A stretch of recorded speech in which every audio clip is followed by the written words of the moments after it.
Ladies, gentlemen, and others, today we leave behind the rainy hills of Spa-Francorchamps and head over to the rainy plains of the Silverstone circuit. Yes, it's the second round of the VMG Endurance Series. My name's Ross McIntyre. Alongside me, as always, is George Morgan. Hello, George. How are you doing? Oh, Ross, it's a pleasure to be here. The Earl Grey of World Motorsport. We are here at Silverstone, and I cannot wait for this one. It's going to be a classic. It really is. Well, we're here today at one of the most infamous circuits in the world, like George said, Silverstone Circuit. Just a quick trip from Roundabout City, Milton Keynes, 5.9 kilometers or 3.7 miles round here with 18 turns on the modern layout. It's a ludicrously quick circuit and tyre degradation is key here, with the high-speed corners causing hell for tyre temperatures. But my oh my, I said high-speed section's good. The run from Brooklands through Copse and up to Maggots and Beckett is one of the best pieces of racetrack in the world, and when coupled with the tight and tricky loop section near the start of the lap, it just has it all, and we're going to be here for all 4 hours of it on VMG TV. Now, last time out of Spa, it certainly wasn't a dull race, was it, George?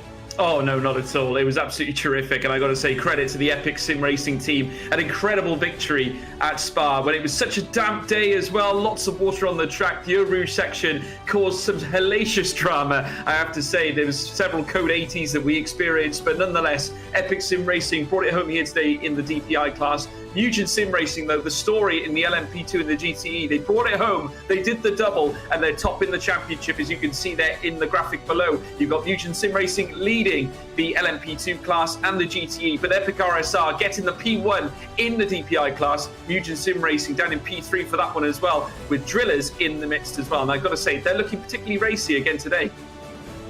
They are indeed. Epic RSR did take the pole in the DPI category, but they have a back grid penalty after an infringement in qualifying during Spa. So it'll be interesting to see how that car comes through the field with the pace it has. So we'll just have to see what happens there. And another thing to take note of as well is that the LMP2 class is right on the back of the DPI category. Some of the LMP2 cars are challenging for the top positions in DPI, and the strategy, the P2 cars can go longer. They have a slightly longer pit stop than the DPI cars, but they can go a lot longer on fuel and tyres. So it will be interesting to see. The faster cars in LMP2 could really be challenging for that overall victory here today. So we'll just have to see what happens in terms of that. And then again, in the GTE as well, it's a bit of a shake-up. In the GT, the 027 Racing BMW was looking in an absolute class of its own in qualifying. It was 7 or 8 tenths up on anybody else, if I remember correctly. And it was relatively nowhere at Spa. So that's a big shake-up to see as well. So perhaps the BMWs are going to be a force to reckon with today. So we'll just have to see what can happen there. And so there's some other teams as well that will be out looking for perhaps some revenge from Spa. Phoenix Motorsport is definitely a team that I've got my eye on today. They were leading the GT category at Spa with some late suspension damage and late drama. They were having a big battle with Mugen Sim Racing, and they unfortunately succumbed to the weather and the suspension. They had about 90 degrees of steering lock on down the straight. Did that Porsche? It was an impressive feat, but unfortunately nothing was ever come out of it. Just before we get underway, obviously a big thanks to everyone behind the scenes, obviously myself and George Morgan on the commentary. We've got Joey Vrolijk and Martin Hemmingson doing all the graphics for the broadcast, and Joey Vrolijk and Schou Hansen on the broadcast themselves, and then Jacob Reed and Liam Rance as the race stewards here today. So a big shout out to everyone behind the scenes here at VMG. It really does mean a lot to everyone, and we're sure to have a great race on our hands here today at Silverstone. The round 2 of the VMG Endurance Series, 4 hours. It's all the same as it was at Spa. We've had our qualifying, now we're just waiting for the race, and now it probably seems like a good time to go over the grid, which we should hopefully be able to do so in a moment. Now, as qualifying, as I mentioned earlier, was incredibly close. There was a few teams that really were in the running, and as I said, some of the LMP2 squads were all over the back of the DPI squad. So that should be interesting to see today, George. Yeah, I got to say, going back to what you were saying, certainly the one that caught my eye was Drillers. They had a car in the LMP2 class that actually pipped their DPI class by half a tenth of a second. For a brief moment anyway, the Drillers DPI car in fact managed to get one back over on their LMP2 counterparts to finish above them in the qualifying process. So it's going to be interesting to see where they start to tangle with each other on the track. I fully expect there to be a lot more helter-skelter throughout the race, certainly a lot more challenging from the LMP2 cars, which is going to be intriguing to see. Certainly going through corners, going through turn 1. I mean, Silverstone is so technical, so many variances in terms of the circuit. The middle sector as well, very key. Maggots Beckett's it's almost like a spike section, still fast corners, but incredibly tight. You've got a huge amount to worry about coming out into Chapel, then heading down to the relief, I suppose, that is the hangar straight before you enter Stowe. And then you've got a total different encounter on your hands heading into Sector 3, because then you've got to whittle your way around through Club Corner and heading back down into the straight. So yeah, there's a lot that these guys need to contest with. Naturally, I can imagine the key points are going to be around turns 2 and 3 and 4. Then heading out to that, I think the escape out of Luffield and Brooklands, I think, is going to be key. Woodcote, you've got the straight there on the old paddock straight, heading around Copse, and then, of course, Maggots and Beckett's. That is ever so tricky, and I firmly expect there being some really tenacious battling happening out on track. So it's going to be intriguing to watch. I don't know what we're going to see today. I'm sure we'll have an absolutely banging race on our hands, as they would say. As you mentioned, obviously, there's some fantastic corners here at Silverstone. It really is a great racetrack. Obviously, first ever Formula 1 race was held here in 1950. They've had the World Endurance Championship held in. MotoGP holds their annual Grand Prix. It's one of the most famous circuits in the world. It's seen as one of the crown jewels in many motorsport calendars. It's an absolutely fantastic circuit. Although it's seen many variations throughout its lifetime, it's gone from being an absolute flat-out glorified oval to a technical track. It still is an absolute banger of a track. And now we can see here the grid. Now we've got Thomas Vash, the Red Archer RFVRT car, on the pole in DPR after the Epic car has been demoted to the back of the grid. James Zubia is in P2, and then we had in the P3 car, we've got Jan Bodznik in the Drillers Esports number 47 in P3, and then Blake Checketts was P3 in the AFP number 14 in the DPI category, and then we've got Darius Andre, Ian Pfeiffer, Hygo Puma, and Zoltan Varkonyi. And as I was saying, we can just see the DPIs and the LMP2 cars, they're just so mixed up today, and it's very interesting to see that. And it looks like we've got a good mix of Ligier and Orica here today as well, like around the Spa when the Orica was the car to be in. Here it seems a lot more even in the LMP2 categories. That'll be something to keep an eye out for. The Ligiers perhaps having a bit more of a chance here today. We'll just have to see what they can do as we continue going down the grid. We can see some very familiar names. And here's here, as I mentioned before, the 027 number 83 of BMW absolutely dominating the GTE category. Robert Paul in P2 in the Sim Apex number 67. That's a new car in the GT category. And Attila Molnar in the Mugen number 95. And Dylan Claver in the number 60 Phoenix Motor. He was one of the drivers that I was certain is going to be looking to make some places today. And another quick note to make before we head into the race. Obviously, there was the whole global endurance racing mix-up with their cars last time out. There was one car was intended to be entered as a BMW, and then the other one was intended to be an Aston Martin. Unfortunately, there was a problem with the Aston Martin. It was a game problem that meant they weren't able to actually use it. So they had to jump into the BMW as well, and actually put in an absolute hell of a performance and were running better than their counterpart in the actual BMW. There was the number 99, Giorgio Sorelli, who was doing a great job in that car. Now both cars are now BMWs. They've decided to make the full switch, so we do have 3 BMWs on this grid now. So that's great to see such a diverse category in GT3. We can see here now the prototype class heading through Copse Corner on the formation lap. And George, I think we're going to hand over to you. I think we all know what time it is. Oh, we absolutely do. And I got to say, it's my favorite time at the start of every race, where we get to call pedal to the metal at the start of every race, whether it be a Grand Prix or an endurance race. It's endurance racing here today, folks, here at Silverstone. And I got to say, you're in for a real treat, as we're now observing as the prototypes make their way around Maggots and Beckett's now. Just look, even in a slow motion process, you can just see how tight it really is. And you can see them struggling to stay in tandem of each other. And just imagine what it's going to be like when they go full pelt through these bends. It's going to be absolutely incredible. We're now watching them make their way. Of course, Red Archer leading the charge. You've got 2 Drillers Esports cars now. Who's going to get the best start between the pair of them? Is it going to be the LMP2s, or is it going to be the DPIs? It's going to be an intriguing watch. Another one we've got to watch out for is, of course, the Mugen Sim Racing car, and, of course, the Epic Sim Racing car at the back as well. They've got to fight their way through. There's Rick Van Erle, currently there in P15 for the HPR Scuderia Blue, just currently just primed and waiting for the start of this race, as they now make their way around what will be Stowe before they make their way down towards the final few bends here, of course, visiting Vale and turn 17 into Club Corner.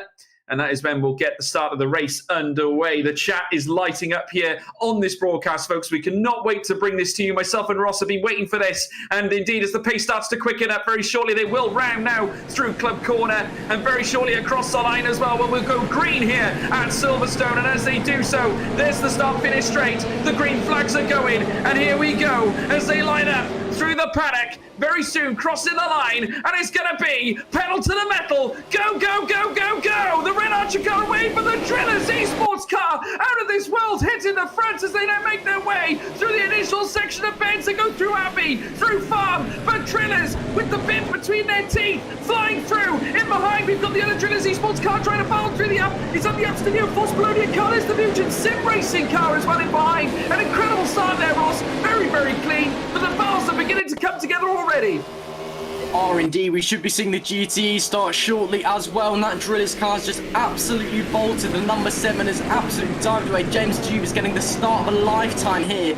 He's already got a big gap to Thomas Pfaff behind in the Red Archer BRT car. Great start from that Driller squad, and it's LMP2 counterpart Jan Vozitner in the number 47 LMP2 has just not got away at all in comparison. Look at the gap already that these lead 2 drivers have got. They've already pulled away, and it's been about half a lap as they head through Copse. Full of fuel, tyres absolutely roasting already, likely from the heaviness of the cars now heading into Maggots and Beckett's. Let's see how James Dubia does through here in the first time. Bit of a wobble into Beckett's now on the run into Chapel. Let's see how he can do. He's managed to keep it clean, bit wider than Vath through there, but managed to get a good curb and good pace onto the straight now down this long hanger straight. Obviously, if these cars use DRS after 2 laps, we'll be able to use them here, and we can see the GT cars have got underway here. And it looks like Philip B. Antunes in the 027 Racing 83 has got an absolutely lightning start as he heads into Brooklands. Robert Paul behind can do absolutely nothing. It's all action stations here, literally no changes at the start, unfortunately, as we can see the LMP2 coming to the end of the field, at the end of the lap, should I say, in the bottom right. There's been a brief yellow flag in the top left, but it's gone as quickly as it came, and looks like the Philip B. Antunes in that 027 race car has got the start of a lifetime. Well, that was a bit of an interesting first lap, it must be said. Yeah, absolutely. And I got to say, just look at James Huber there. He's absolutely flying already at the start and has already managed to get a good steady delta gap in between him and the Red Archer VRT. Apparently, by the looks of it, 8.5 tenths per second, which is a great start indeed for James Huber. I can imagine there's a very elated team in behind in the Drillers Esports garage right now, in behind as well. Not forgetting his teammates and fellow Drillers Esports man, Jan Woznicker, who's down in P5, trying to get ahead of Ian Piefer. who incidentally goes purple in Sector 1. So Ian Piefer for the Satellite Racing team, currently purple in Sector 1. So showing some good early pace. In behind as well, Darius Andre for Sim Apex there as well. But look at Blake Checketts as well, Abstinio Force Polonia. I did mention them at the start. An electric start indeed. Moves his way up into P3. So great work there for Blake Checketts. Looking further down, of course, you've got the Mugen Sim Racing driver Zoltan Varkonyi, currently down in P8. Hatch for Team Iris trying to follow in pursuit as well with Stein Prins there for Sim Apex 2. Roland Zukes, incidentally, who we did talk about quite a lot in the last race. Chris Shepherd's managed to move up to P13 as well. So the Epic RSR that took victory at Spa last time out, now started to whittle his way through, has just overtaken the Valley Sports car of Martin Novak. So Chris Shepherd on a flyer. Well, we knew that even despite that penalty, he was the fastest man in qualifying. He really wanted to show what that car could do, could Chris Shepherd, and he did so, setting a lap that was about 3 or 4 tenths faster than anybody else, obviously back of the grid, as we see there, someone running very wide in front of Ryan Nash, and Ryan Nash gets it really wrong coming out of the corner. Oh dear, that was very close. Adam Sagaiva locked up in the 55 Team Imperium car just coming into Stowe. And then Ryan Nash on the throttle way too early on the exit of the corner. That could have been absolute curtains for both of them. They've managed to keep it going. But as I was saying, Chris Shepherd P13 already. He was the fastest man in qualifying. And he's on a mission today. He wants to prove that even with that outlandish pace qualifying, even though he's had the back of the grid penalty, he's still got an absolutely rocket ship of a race car underneath him, and he's still got some pace today, and I believe he's going to try and chunk to field. Still 4 hours in this race. Obviously it's only been about 3 minutes of racing in total, but he's on an absolute mission already. As you can see there, he's already trying to make moves already on a Roland Sukes. He's not going to quite get it done yet, but he's definitely on a charge as Chris Shepherd. Yeah, he is, and he's absolutely flying. I just want to say as well, the purple sectors are really starting to pile up here at the moment. Just looking further down, Roland Zukes posted a purple sector 1 last time out. So the purples are flying all across the grid right now as Roland Zukes takes a look down the inside of Rick Van Eyl and does so round the next right-hander. Spectacular stuff, as you can now see him trying to tag back there upon that Mugen Sim Racing car as they come round through the first sector. Chris Shepherd now eyeing up a potential tasty manoeuvre himself as they round through Maggots and Beckett's, heading round Chapel very, very shortly. And as you can now see, Roland Zukes trying to cling onto the car, heading round Chapel, now through Hanger Straight, but they're still going through tandem. But it just goes to show with the purples flickering through as Chris Shepherd now looks down the inside, shortly going into Stowe. Dynamic manoeuvre there, indeed, from Chris Shepherd. Outstanding stuff. And follows on Roland Zukes. The Mugen Sim Racing car is not going to be comfortable just yet because that Epic RSR car is looking incredibly pacey there, Ross. I'm sure Roland Zukes was very glad to get Chris Shepherd out of his mirrors and get in front of Rick Van Eyl, but now it's full of that Epic RSR car again, as we see, I believe that's Attila Molnar and Dylan Claver having a look into Brooklyn. This is for P3 and GTE. There goes the Mugen car, side by side through Brooks. Bit of contact between the pair. Dylan Claver's going to have the inside coming through Lovefield. Maybe see Molnar try and get a switch back onto the old start-finish straight. Let's see what can happen here. Looks like Claver's going to hold the position for now, but let's see what they can do coming into Copse Corner. It's a big old run down into that super quick right-hander. These Porsches very, very light, but very, very quick around this Silverstone circuit. They're obviously the rear-engined 911 RSR is it's very, very good at turning into fast corners. So we just have to, you can see already the leading car in that pack just getting a bit of a gap there. Maybe some dirty air piling up. And here's Zoltan Varkonyi and Che Hatch in the LMP2 category, who are currently trying to duke it out in the middle of all the DPIs in the Drillers esports car.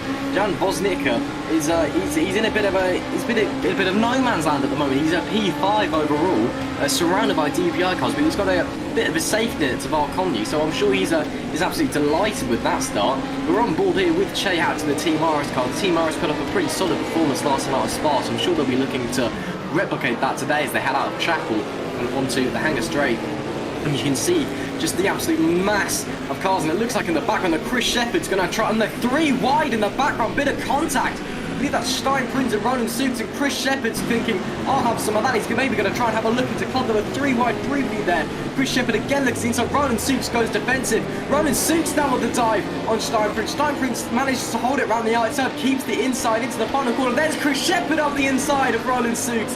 Well, there you go. That's as easy as they come. This absolute kerfuffle of a fight, and Chris Shepherd's just benefited off of that. Roland Zukes now becomes the hunter, and now we'll just have to see what Chris Shepard can do against Steinprinter. There's a spin there in front. Who is that was just going round? Not quite sure. Lots of drama here already in the early laps, as you can now see.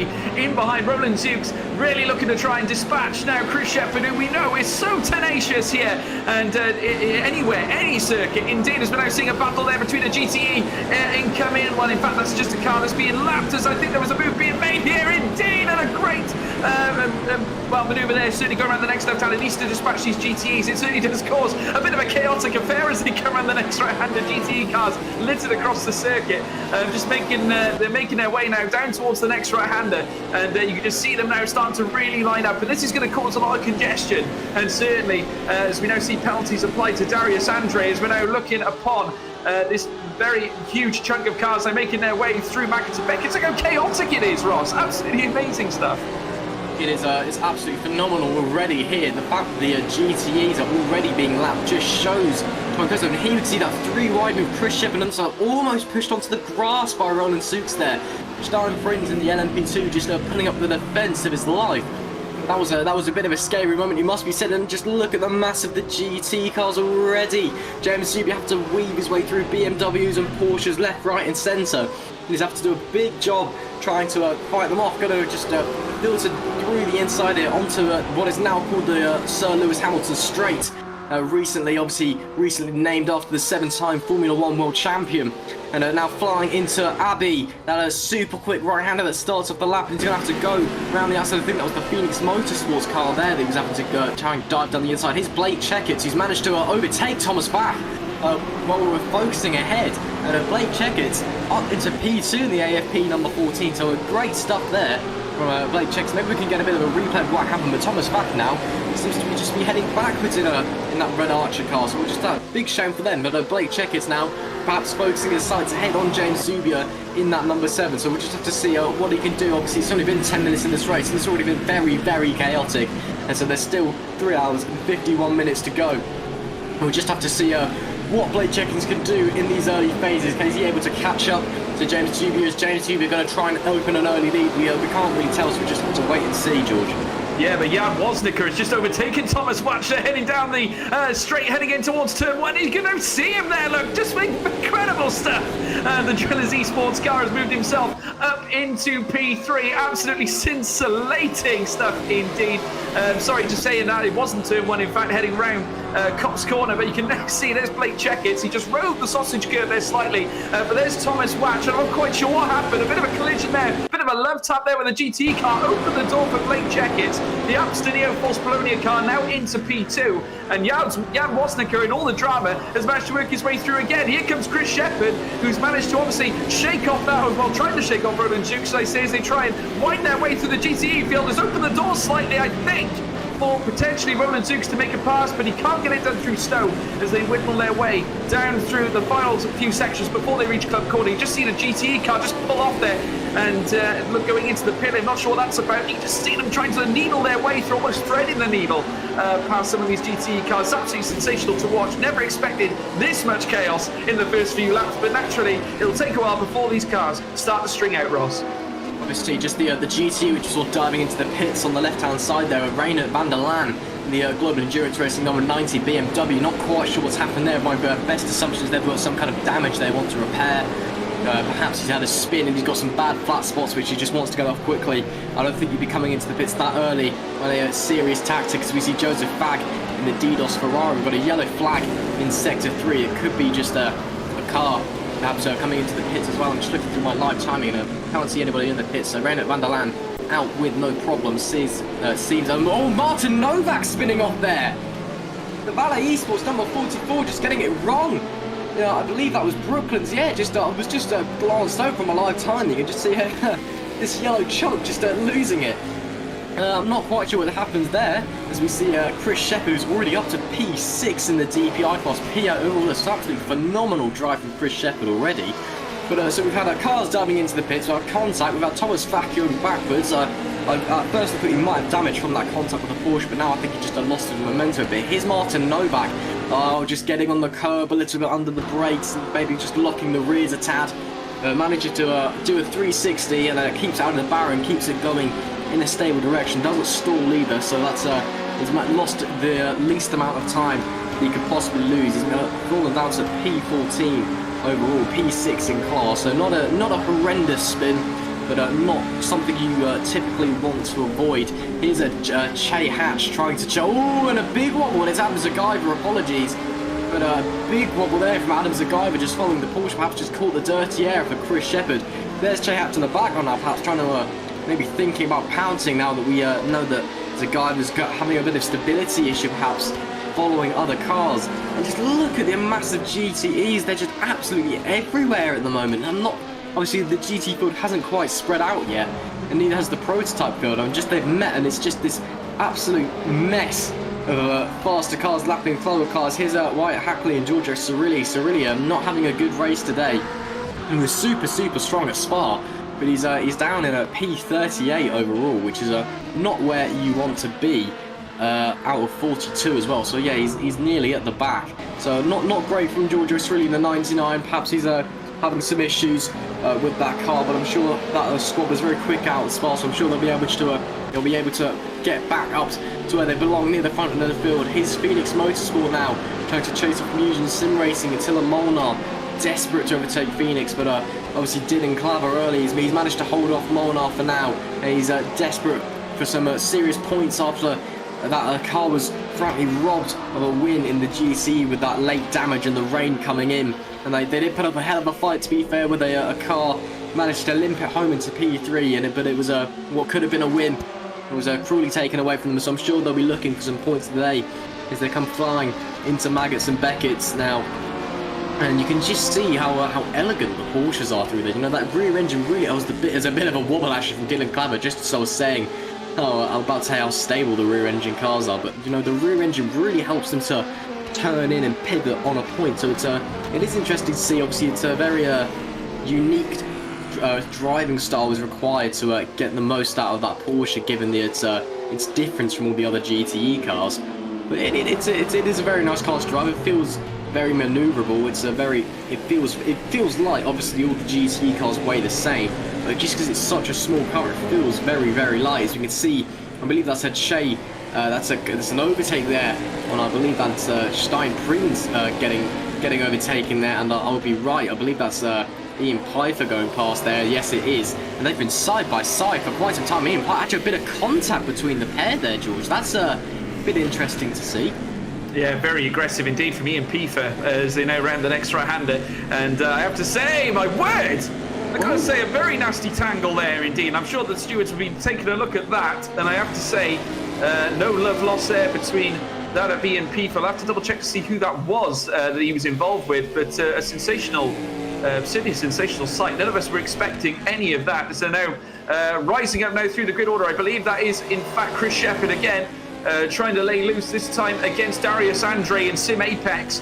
And the gap now currently just under 0.3 of a second as they wind their way through Maggots and Beckett's. Very shortly, Chapel, we've seen a little mistake there perhaps from Darius Andre, who feels the pressure, because here comes Chris Shepherd trying to lay loose here. He's got the slipstream here on the Sim Apex car. Is he going to open up here? Heading into Stowe, and yes, he does, the inside line once again. An incredible move again from Chris Shepherd, but they're going wheel to wheel, but this time Darius cannot hang on. An incredible move, and he does in fact box does Darius Andre, and Chris Shepherd moves up again, and I got to say, he's relentless, Ross, absolutely relentless. He's been absolutely hounding cars into Stowe on the brakes. That's seems to be a spot of choice. That seems to be where he wants to make the moves, into Stowe, up the inside, on the brakes. Just brake later than your opponent and push them out wide. It's a very simple tactic, very effective, and Chris Shepherd is absolutely utilising it. It's only been 15 minutes and it's already up to P4. So that's a P4 in class, should I say. That's a great comeback drive ready from Chris Shepherd with 3 hours and 45 minutes to go. It's already looking much of a less daunting task for that epic RSR squad. As we can see Chris Shepherd off into the distance. Here's Zoltan Bakonia and Stein Prinz fighting for a P3 in the in LMP P2, apologies, should I say, in LMP2 category. Stein Prinz obviously involved in that incident earlier with Ian Pfeiffer. Still not quite sure what happened there. I thought he might have had some damage, but he's managed to stay out, so clearly either he doesn't or it's not that bad. But yeah, it was a very strange incident. We see a yellow flag out in sector 3 as these two, about 7 tenths between them, and the yellow flag goes as quickly as it arrived. And perhaps Stein Prince, if he gets a really, really good run through Maggots, Beckus and Chapel, he might be able to have maybe a cheeky look down into Stowe. We'll just have to see. Varcognulo really aggressive through the opening section. And again, he's really hounding those curves like Mugen Sim Racing. I can't see him doing those tyres any good. But he's really on it today. He's really doesn't want to get overtaken by Stein Prince. Obviously, it's early onto the race, but it's still P2. And it's still a tactical advantage to be ahead, no matter how long is left. Coming into Stowe, Stein Prince gap has closed a little bit. 6/10 now separating the pair. That would have just been a bit of slipstream down the hanger straight into Club Chicane. And again, it's such a weird camera angle there. I know this is just me, but it always looks like someone's going to spin out there just as the camera angle. And I can't help but think there's going to be an accident every single time we head through there. But obviously, there isn't. These guys are all more than competent enough to not spin out on their own most of the time anyway. Giancarlo Costa now in the Omicron Sim Racing number 5. I believe they had a podium last time out of Spa, unless I'm mistaken. And he's being chased out by Martin Novak in the Valet Esports car, who's desperate to make up from his mistake earlier, where he did spin out after just getting on the curb a little bit into Brooklands. And Costa running very, very wide through Abbey. In fact, I think I really would have compromised his entry to turn 2, and that gap is just going to get smaller. He's running wide again through the loop, and he's spinning out of the loop, just too aggressive on the throttle. There goes Giancarlo Costa, and does a little bit of a donut to get himself pointed in the right direction. And that's going to be possibly the easiest position that Martin Novak's ever going to have to make up in his life, because he didn't actually have to do any work there. But there you go, Martin Novak back up to P5 in the Valet Esports number 44 car. And the team, yeah, that's just not what we really want to see there from the Omicron Sim Racing squad. But you know, sometimes spins happen. And Giancarlo Costa found himself tumbling down the order, but that's how it is sometimes. He's still got the time to make it up. Let's just see what he can do. We've got a replay here of the onboard. He's now P17 overall. Just ran a bit wide through the loop and just a bit too aggressive on the throttle. Managed to spin it round, did a donut to get it pointed in the right direction. And then just back onto the grass. That would have killed all his momentum down the Wellington straight as well. So that probably would have cost him a few positions here. And wow, this battle is still going on. That's impressive. Dylan Claver and Attila Molnar are still neck and neck in the GTE category. But it's nothing to say what's happened ahead of them. The 027 car has 7 seconds on the Sim Apex car. Just wow, phenomenal stuff. Philippe Antunes is absolutely bolted away. He's got an absolutely huge gap already. And then again, the Sim Apex car of Robert Bourne has 7 seconds on that Phoenix Motorsports car of Dylan Claver. So there's already big gaps going on in GTE today, George. Yeah, I have to say it's incredible. I'm just watching the splits now, where they're literally filling out across the track now, and it's interesting to see the leaders. The 027 racing car currently 3.5 seconds clear of Sim Apex, but Sim Apex then approximately another 7 seconds clear, which is absolutely incredible stuff. And I have to say, they're starting to really be drawn out. I'd say most of the battles now are filtering down from P4 all the way down further through the field. So we'll have to wait and see what happens there. So you can see here's the battle for third. Phoenix Motorsport currently lead in this position with Mugen Sim Racing closely following in behind. And of course, they're very tenacious characters indeed, known to be very, very classy on circuit. And Mugen Sim Racing currently occupying P4. And if you remember, actually won the GCE class last time out at Spa, as they now make their way down through the straight heading towards the next right-hander. And indeed, still, Phoenix Motorsport there in P3. And you can now see them closely followed in tandem by that of Mugen Sim Racing, TCC Motorsport as well, with DDoS Racing closely following in behind too.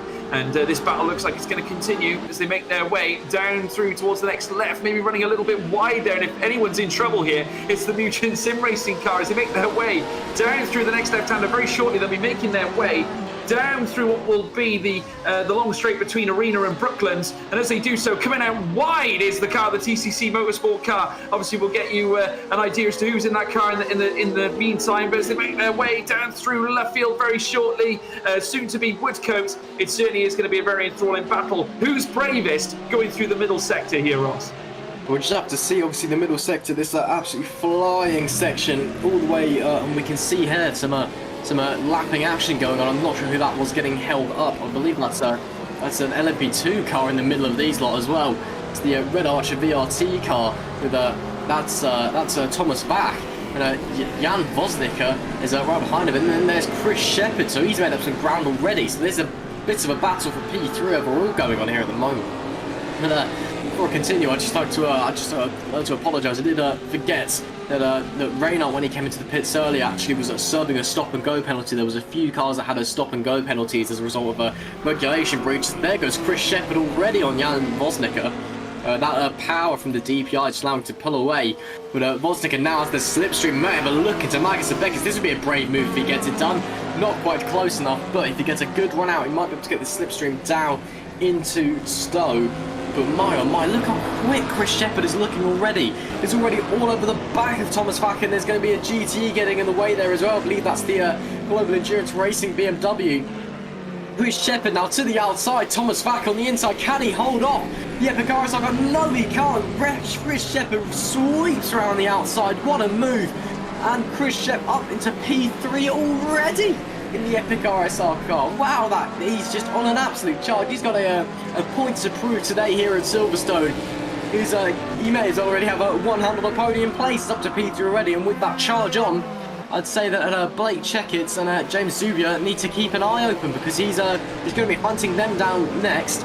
Wow, what a move down the outside into Stowe. We've seen him down the inside there, but not something like that. Just lay on the brakes, sweeping around the outside. But he locks up coming through T3. Oh dear, he's an absolute bunch of them here. There's a Ferrari as well. That's the DDoS Ferrari. Joseph Vack and Jan Vosnick is going to be able to squeeze up the inside of Thomas Vack. But no, he's not, because he's held up by Joseph Vack. Absolute chaos here coming through the loop. It looked like Chris Shepherd just locked up coming into T3. And then looked like he was going to get overtaken by Thomas Vack. And Thomas Vack closed off there. He's closed off, I believe that's one of the Sim Apex cars. I'm not too sure who that is, but managed to close him off. And now Jan Vosnick is going to be able to try and sweep around the outside. But no, there's the car. There's the GT coming back in again. Oh my goodness, there's absolute chaos here in the battle for P3. Chris Shepherd's managed to absolutely bolt off into the distance while this is happening. Oh no, and Jan Vosnick is held up again. And that's going to, not Jan Vosnick, apologies, Thomas Vack is held up again. That is going to allow Jan Vosnick to really draw close in as they head through Magnussen Beckett now. Let's see the difference between the DPIs and the LMP2s through here. Jan Vosnick just losing a bit of time. Let's see what he can do through Chapel. A good run out of Chapel for the Drillers Esports man. That 47 looking to desperately reel in Thomas Vack. Obviously it's a P1 overall in LMP2, but I'm sure he'd like to be P4 overall as well. So unfortunately just too far back. Let's see if he can wind up now back to Stowe, where this absolute battle of all ages started the last lap. But my, that was an absolutely crazy lap from these drivers. And again being held up by the GT3s. There's just an oh my word, they are absolutely everywhere. Both drivers pushed off the track by the GT. I'm sure they're saying some very rude words over their respective Discord voice chats, because the GTs are just not getting out of the way, and that's going to allow Thomas Vack to get away pretty much scot-free from that battle, because Jan Vosnick just can't make the moves happen. But wow, what an absolute crazy lap that we saw there. I believe we've seen a position change for the lead as well in GT. Yes, Robert Paul has overtaken Felipe Antunes to the Sim Apex number 67 into the lead of the GTE category after that 027 Racing BMW just been dominating all event. So what's happened there is we see, I believe that's, who is that? I believe that's James Zubia coming through to lap them. Yes, it is. But what's happened here then? Robert Pawns managed to make up, I believe, a several second deficit to overtake Antunes. Maybe there's been a spin or something for the 027 Racing man. He's still clearly got the pace because it's all over the back of the Sim Apex driver coming into Magnussen Beckett. Let's see what happens through here. That BMW is a lot bigger than the Porsche. It's a bit less agile, shall we say. It's not physically heavier. All the GT cars have the same weight, but it feels heavier. It's a lot harder to turn in, and it does suffer down the straights a bit as well, but it does have the slipstream, so keep your eye on that delta, and you can see just how quick Felipe Antunes is in that slipstream up the inside, hard on the brakes into Stowe. That's again lovely move up the inside into Stowe. There's Blake Checkett trying to get down the inside as well of Robert Paul. Done an absolutely mental 5 minutes here. We've seen battles for P3 overall. GTE's getting in the way. We've seen what looked like one position change turning into another position change in the space of about 2 corners. GTE change for the lead. Clever and Molnar are still going at it in P3 and GTE. My oh my, George, it's been pretty mental, it must be said. Oh yeah, it's been absolutely terrific. I have to say the battle I've got to say in terms of the LMP2s has been absolutely scintillating, but we're now witnessing another one here. Certainly Robert Port has just had to sacrifice that position, certainly, which is not ideal to the 027 racing car. We will of course keep you up to date with this battle because Felipe Antunes has managed to reclaim that P1 spot in GTE, which is absolutely incredible. Literally 0.3 of a second just over that between these two at this moment in time, but a great chance here for Robert Port if he can get in the slipstream. He's decided not to follow that of the 027 racing car Felipe Antunes, but Felipe Antunes has opted to go out wide again because he's got to take the next left. But in behind here comes Chris Shepherd looking to fight his way through as well, and just look how relentless he is. Just needs to try and fit his way around. We've just seen, and I've got to say, I think to summarise the activity going out on the track, obviously the LMP2s, the prototypes in general, obviously have to be that little bit more aggressive because they know that their competitors are going to be fighting their way through this GTE car. They know that they need to follow in tandem because any risk of losing time is obviously not something that they really want to be involved with. They need to try and dispatch these GTE cars as soon as possible, but as they're now making their way up through the Max and Beckett section, just look how close they're getting once again. And I have to say, it's absolutely turbulent as we're now seeing this combination of battling in between the two prototypes, that of course being the Drillers Esports car, Jan Woznica and Thomas Watch there, as they make their way out of indeed Chapel Curve. Now, good opportunity here certainly for the Red Archer team, as we're now seeing Thomas Wack now coming down through into what will be Stowe. Takes the inside line that we've seen Chris Shepherd do so many times, and indeed the GTE car has stepped in between. Jan Woznica trying to break free, but it's not enough. The Red Archer car moves up. Thomas Watch with a great move up the field, and indeed has left Jan Woznica left down in P5. Sorry, incredible stuff.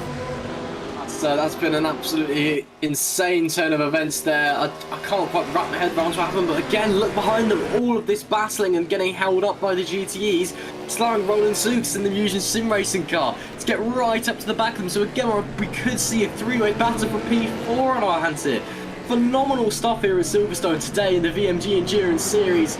Jan Woznica again, he looks like he has the pace advantage at the moment, but you know, Thomas Fack is in a DPI car. It's just a little bit faster than the LMP2s around here. And obviously they were side by side last lap, and there was contact coming out of Chapel and onto the Hangar Straights. There was that could have upset Jan Woznica a bit, and then Jan Woznica again getting held up by the 027 racing car that managed to retake the lead in the GTE category while we're focusing on this battle.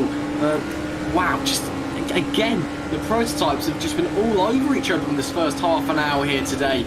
It's not been a bad viewing at all. It must be saying, you can see Woznica just driving super aggressively through cops, really taking the curb and then some to try and get the most time. And look in the background, that Fusion car just looming ever closer to the Drillers LMP2 squad. I'm just going to be reeling him in, his Roland Sukes. Just waiting, biding his time. Looks like Jan Woznica got held up again by that GTE as well. We're going to flick back now because it looks like in the battle for third that the Fusion Sim Racing squad have managed to come out on top in the GTE category. Molnar has managed to get round Clava and put about a second and a half on him already.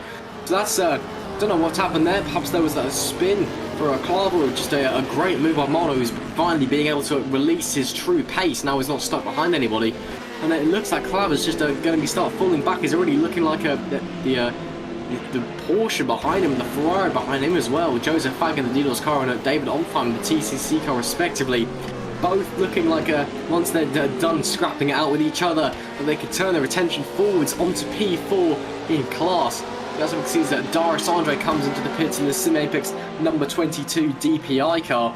So it looks like the DPI pit window has opened. So this is going to be crucial now, because this is the main talking point of the race. As we were saying beforehand, this is where the LMP2s are going to be able to make places overall. The LMP2s they're slightly slower than the DPIs, ever so slightly slower on pure pace, but they can go longer on their strategies. The pit stops are longer, but they can go longer on the road. So this is where they're going to be able to make the time. This is where they're going to be able to have to put their foot down, pedal to the metal, as you would say, George, and really get that lap time in and make those gains on the DPI cars and their pit stops. So we'll just have to see what happens in this pit stop window, George.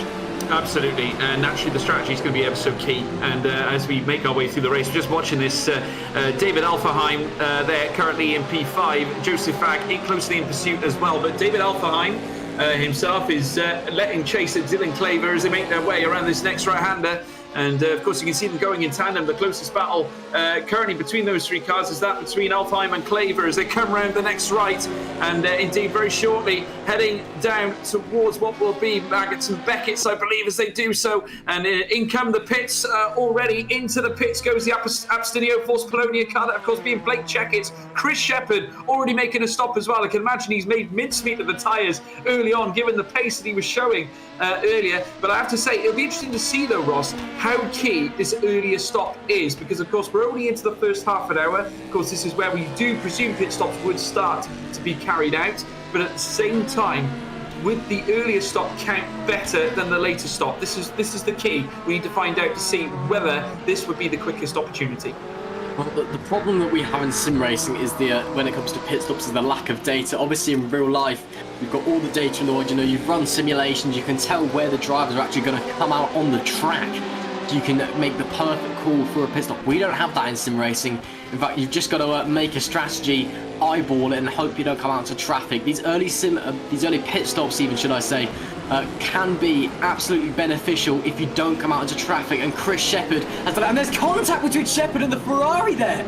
Chris Shepherd came out into the Ferrari, and I don't think it's the DDoS car of Joseph Fag saw him, and they're 3 wide already into the loop, and I don't think Joseph Fag actually saw him on the outside there. Chris Shepherd just getting high out to dry, and there's going to be the Omicron car up the inside as well. But Joseph Fag just didn't see Shepherd coming. There was actually contact between the pair. Let's hope there's not any damage on the Epic RSR car, but that is just what I was saying. You know, if you come out into traffic, it's really not going to do any good. It might actually be, and you can see there, just the Ferrari just did not see Shepherd at all coming out of the pits, and Shepherd actually rather cheekily cutting the entire corner there.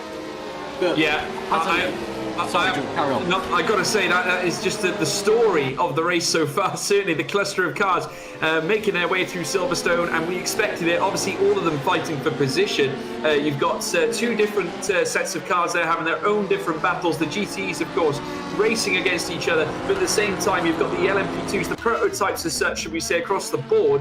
And there in the pits is the Drillers Esports car, who've actually sacrificed P2 in the DPI class. Red Archer VRT now lead in the DPIs, and further down TTF Racing in P3 as well. But I have to say, very intriguing stuff happening here. TTF now taking the lead now, subject to the pit stop being made as Jan Wozniak now makes his way down this stretch. He's currently leading the way as things stand. Actually, looking at that right now, Jan Wozniak clear by approximately 7 seconds from Zoltan Varkonyi, who's currently in P2 for Mugen Sim Racing. Stein Prins up into P3. So we're seeing more and more cars come into the pit lane now. It definitely seems like a very hot point for strategies at the moment. It does indeed. Obviously, now that all the DPIs are coming in, we can see those LMP2 cars leading the way. We can see what they can really do. They don't have to worry about any of the cars ahead of them. They can just try and drive as fast as they can until they're stopped. So I expect it won't be much longer until their respective pit stops. There's Joseph Fagos, who involved in that incident with Chris Shepherd moments earlier. And I'm sure that's going to be a bit of a disaster for Chris Shepherd. If I'm just looking down my timesheet, and it has, he's lost out places to other cars in the DPI category just because he's had to come into the pits, and he's had that contact. So he was running P3, he's now down in a P5 overall in the class. Yeah, not good stuff there for Chris Shepherd, but as I was mentioning, you know, that is what happens. You take the risk with the early stops. You know, it's all about, you know, where you come out on track in endurance racing, and obviously we don't have the data, so you've just got to eyeball it and pray that you come out into clear air and hope your opponents don't. And unfortunately for Chris Shepherd, the opposite of what he's wanted has happened. Joseph Fag just didn't see him coming through Abbey, bit of contact and onto the grass. Hopefully it appears he hasn't got too much damage there. He's managed to stay out of the pits and keep going as we continue to follow Joseph Fag around, who's at P5 at the moment in the GTE category. And it's not been a bad race by any means from that DDoS car. They've been running a very, very solid race, it must be said. Obviously that contact, I wouldn't say it's his fault. Obviously he's not expecting Chris Shepherd to be coming out of the pits there, and he's going to be blind, especially I think Shepherd would have just been in this blind spot. You can't help the car when you're going that fast and have that little downforce running out onto the exit of the corner. But, obviously it's, I'm sure Chris Shepherd will be having a word in the Discord afterwards, especially if that gives him some damage he has to repair. But we carry on with the race. 3 hours and 25 minutes left on the clock here at Silverstone. And we've had an absolutely hectic race so far. We've had crashes, spins, battles, inter-class battles. It really has had it all already. And we can actually see there, it's actually the clouds starting to roll in.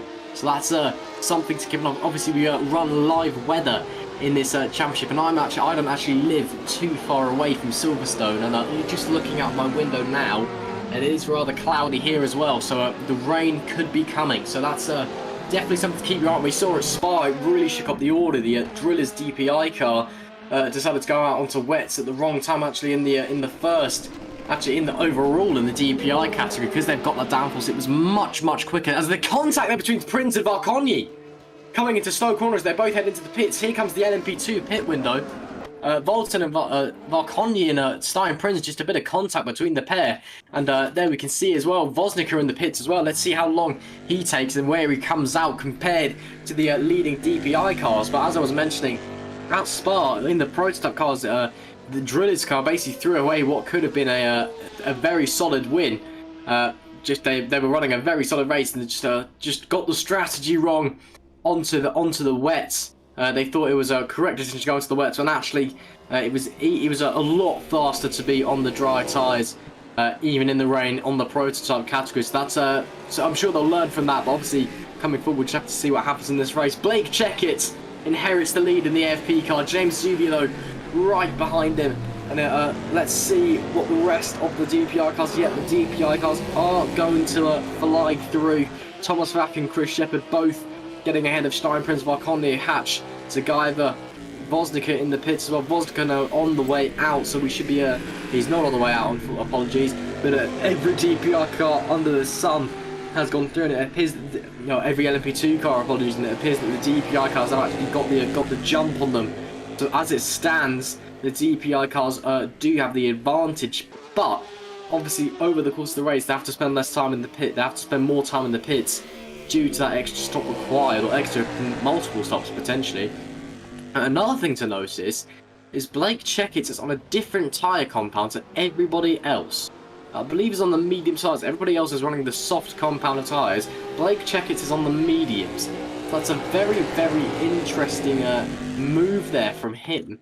But he's leading the race, so obviously it's paid off pretty well from here. As you can see here, Juba getting very close though. Coming into Stowe, he looks to the inside, that's the dart to the outside, tries to swing around the outside. This could be a great move for the lead of the race from Zubia. Both of them going to get held up by the Porsche. Looks like, there's contact between the pair. Big accident for Blake Checkett into the wall. Oh dear, absolute disaster there for the FP squad. Oh dear. Let's hope that Checkett doesn't have too much damage. Juba just had to move over to not run into the back of the Porsche. Checkett did not relent. Contact with Twitter into the wall, goes to the AFP number 14. Hope there's not too much damage. Let's get a replay here on board with Checkett. You can see here that Porsche, I'm not sure what Porsche that is, just getting away. And Juba had to move over. Checkett did not. Just into the wall, hard impact into the wall. They managed to keep going. No, what appears to be relatively little visual damage, but who knows, there could be suspension damage, and that is a disaster for that number 14 AFP squad there, George. Yeah, absolute disaster indeed. That is not good for the AFP team at all. Blake Checkett is going to have a little rethink. We're not sure what sort of damage has been applied to that car after that incident, but nonetheless, it's still ongoing nonetheless. The TCC Motorsport car, we're just having a look at the replay, in fact, of this moment. You can now see James Zuber's view, his point of view, as you can now see them rounding Stowe Corner, and the GTE car came in the midst, and you can imagine, I think what it was, I think maybe James Zuber was just looking to try and, I suppose, null and void the GTE car, but it just, unfortunately, I just don't think the AFP car of Blake Checkett was really aware of that situation, and I think maybe some wheel banging, and obviously he just lost all the downforce, all the grip that he had through Stowe.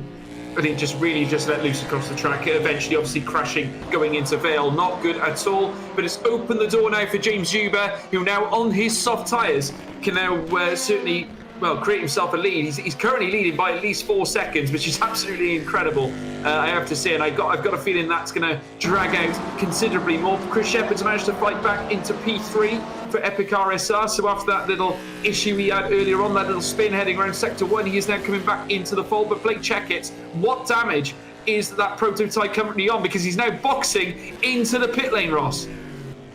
Just looking at the timing screens, it was about 9 seconds was the gap over 1 lap. So some obviously it didn't look too bad visually, but obviously maybe some suspension or aero damage.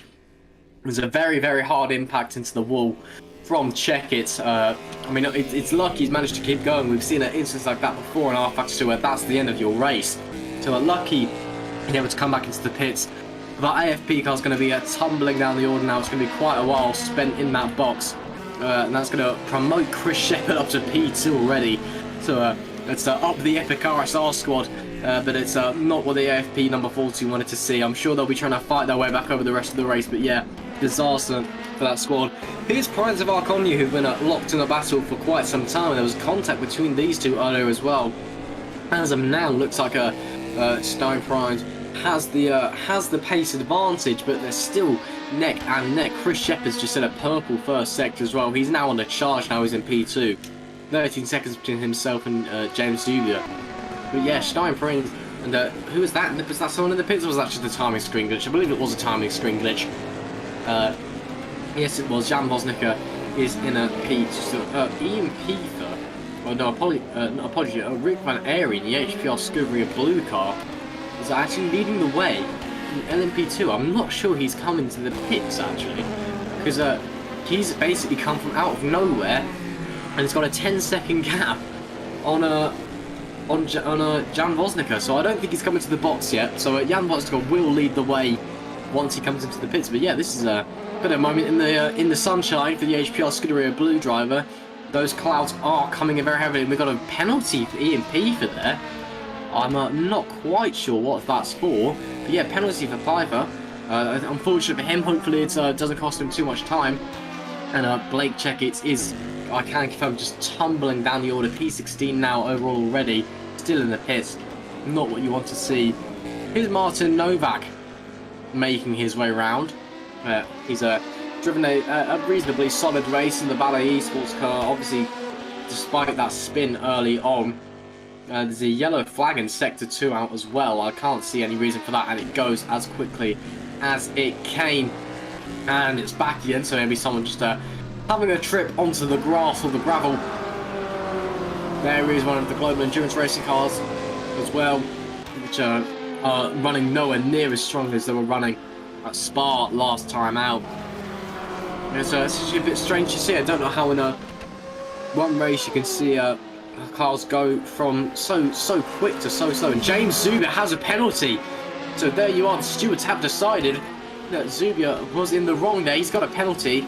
So he's going to have to come in for a stop-go or a drive penalty, something like that. And that will promote Chris Shepherd into the lead of this race. So the Epic RSR car into the lead of this race. And also just noting in the GT category that the Sim Apex car and the 027 cars have swapped positions. So that's Robert Pawn back into the lead in GTE. Those two locked in an absolute battle as well. James Zubia comes in straight away. I'm sure we'll just have a drive-through penalty perhaps, or even a stop-go for that incident. The replay here.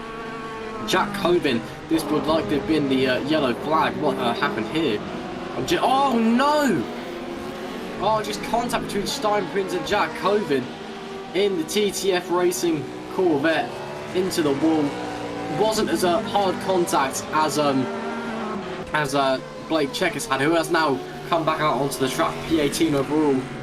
And there goes Chris Shepherd into this race. So we are back to proceed as normal. And yeah, Epic RSR into the lead of this race. There you are, as simple as you like. Just overtaking the pits. That's how they do it. So yeah, business as normal then, George. Yeah, Chris Shepherd now up into top spot, and I've got to say he's got a little bit of clean air now, doesn't have a lot to worry about behind him. Drillers Esports currently back with James Juba after the penalty being applied down back at least around about, well, must be around about 2 seconds. So he's got a little bit of breathing space, does Chris Shepherd, as they round the next right, heading into the next straight.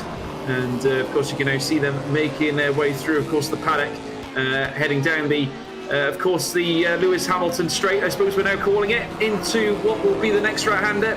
Very soon to take Maggots and Beckett's indeed. And there's the cluster of cars in behind us, the Drillers Esports car, the prototype in the midst as well. But Chris Shepherd, no questions about this man. He is currently leading the way in this race. And I have to say, as he now makes his way around the final corner heading into Chapel and just tries to breezes past the BMW, I believe, well, actually, no, it's not the BMW, sorry, but it's a GT car nonetheless. In behind, you've got James Zuber following in behind. He certainly carries a lot of pace here as they make their way down towards Stowe.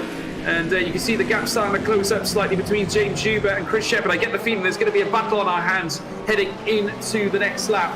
And I have to say, absolutely sensational stuff that they've managed to claim back as much time as that, especially after that quick exit into the pit lane. James Zuber certainly showing incredible pace there, Ross. I think he's trying to get back up to that top spot. I think he's a bit driving a bit angry. Perhaps that gap has already fallen a second in that last lap. Chris Shepherd perhaps also taking it easy, knows that he's going to let Juby come to him. He's not going to waste his tyres and try and keep that gap. He's going to let Juby come to him, save his tyres, and then battle if he needs to. I think he's going to drive quite a smart race, but Juby, on the other hand, wants to get that gap closed as quickly as possible, just to see what happens when these two drivers inevitably meet. Juby has the pace advantage right now, only 1.2 seconds separate the two as it stands. Make that 1.191. But yeah, that Drillers driver, he had a comfortable lead, now he doesn't, and I'm pretty sure he just wants to get back up to that top spot. And then just looking through the field here, and the HPR Scuderia blue car in LMP2, as driven by Rick Van Eyre, is really about to get overtaken by Jan Vosnica. So something tells me that not pitting at all hasn't paid off for that car, because it's about to get overtaken by a much quicker Drillers Esports car. Here's Robert Paul, who's in the lead of GTE, having overtaken Philippe Antunes. That OT7 car was absolutely flying in qualifying, as Blake Checkett sets a new fastest lap of the race. So that AFP squad, again, looking to make up some lost ground. But yeah, this new Sim Apex car, obviously Robert Paul is not a slow driver at all, as we're going to replay Bob Antunes here. Let's see what happened. Just coming through Maggots, Beckett's and into Chapel. There's a bit of a half spin, perhaps. Yep, just a half spin. Managed to keep it going, but that's going to cost him a lot of time down the straight there for Antunes. Yep, and it's now a 3-second gap between the third. But yeah, new Sim Apex squad in the GTE category. Robert Paul at the wheel is a very quick driver, very young as well. So it's great to see such a diverse field of quick and young, quick and old, quick and whatever age you are really. But it's a very diverse field here in terms of age, and that is great to see. Here at VMG, you do see a lot of leagues tending to shy away to younger drivers. You know, they're not too keen on having younger drivers in the field. Obviously, one of the beauties of sim racing is because no one's really going to get hurt in an accident. You don't need a license, so you can just kind of pick up and do it no matter your age. If you're a world beater at 6 and want to do a league, you can do a league at age 6 if you really wanted to. Obviously, you know, Rule of Motorsport, James Zuber's about to come down the inside of Chris Shepherd after he's been held up by that BMW there, and he does. So James Zuber looks like he's going to get back. Nope, Chris Shepherd sweeps around the outside back into the lead. Zuber, though, is going to have a big run if he can get a good exit out of Cops. Not going to have a look quite this time.